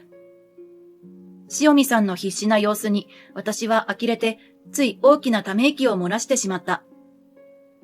そんなことを今更言われても、ランチ会を断ったのは自分の生活を守るためですし、参加を強要する方がおかしいです。それなのにあんなことされて、子供が泣かされて、それで今更お金あげるから仲良くしてほしい？そんなこと言われて仲良くすると思います？何でもお金で解決できると思い込んでませんか？だいたい、仲良くしていたって言ったって、私はずっと塩見さんの愚痴を聞いてただけのようなもの。あなたがさも私をカウンセラーか何かに見立てて勝手に依存してただけじゃないですか。そんな風に言わなくたって、それにお金がないのは事実でしょ？そういう考えがこちらを見下してるって分かってますか？お金なんかで人の心は動きません。あなたの旦那さんの浮気相手だって、裁判でお金を取られても、旦那さんから離れないのはそういうことでしょ？わざわざ口に出して言われないとわからないんですか？悪かったわ。お願い、あなた以外にもう頼れる人がいないの。そんなの知りません。元はといえば、あなたの自業自得なんです。しっかり反省してください。ひどい。ひどい。私知ってるんですよ。塩見さんが皆さんから無視されているのは火事だけが原因じゃないって気づいてなかったんですか？どういうこと？旦那さんへの当てつけなのかは知りませんけど、いくらなんでも子供の友達の親との浮気は良くないと思いますよ。私の言葉に目を見開く塩見さん。なんでそれを。ご自宅に呼んでたらそりゃ気づきますよ。気がついてないかもしれませんが、家の音って案外響いてますからね。そう、塩見さんは少し前からとある男性を自宅に招いて浮気を重ねていた。その男性というのが私たちのママ友である東さんの旦那さんなのだ。つまり子供同士も友達。泥沼である。さすがに良くないと思って証拠と一緒に東さんにも伝えました。今度塩見さんを訴えるつもりだそうです。なんてことを。正しいことをしただけですよ。だから塩見さんが今皆さんに嫌われているのは火事が原因じゃないんです。みんながあなたの行動を軽蔑した結果なんですよ。私がそうきつく言い放つと、塩見さんはそのまま地べたにへたり込んで泣き始めた。ひどい。なんで私ばっかり。自分が浮気されて悔しかったくせに、人の奥さんにまで同じ思いをさせちゃダメですよ。子供たちだってかわいそうだと思わないんですか？悲劇のヒロインぶらないでください。ごめんなさい。お願い、謝るから何とかしてよ。子供のようにすすり泣く塩見さん。しかし私は優しい言葉も一切かけず、そのまま自宅へと戻った。その後、結局塩見さんは私とのやりとりからしばらくして旦那さんと離婚した。あんなに旦那さんを手放したがらなかったのに、なんでかって？塩見さんの旦那さんが浮気相手のもとに身を寄せ続けた挙句、妊娠させたのだ。旦那さんの中では浮気相手は塩見さんの方で、浮気相手が本命だったのだろう。お金持ちらしく慰謝料も恐れぬ、離婚のための計画的妊娠。そんな話が学校でも広まっていたので、お子さんも最初は別荘から私たちの子供と同じ小学校に通っていたのだが、親の離婚と同時に別荘のある学区へ転校していった。おかげで我が家には再び平穏が訪れ、ママ友グループに参加しないと娘が意地悪されるかも、なんて不安もなくなった。一件落着である。一方我が家はあの一件から数年後に夫が昇進。再び転勤することになり、今度は沖縄の方へ行くことになった。引っ越し三昧で大変だーなんて思っていたが、今後はもう転勤はないということで、貯めていたお金で念願のマイホームを持つことができた。海の見えるところに家を構えたので、毎日最高の景色を見ることができている。台風シーズンはそれなりに苦労するが、子供を自然の中で育てることができる最高の環境だ。住んでいる人たちもおおらかだし、良い場所に移り住むことができたなと思う。休日は家族で釣りに行ったり、庭でバーベキューをしたりしている。いつか娘が結婚したら、孫たちと庭で遊べるといいな、なんてね。いろいろあったけれど、穏やかで優しい家族の時間を愛おしく思う毎日だ。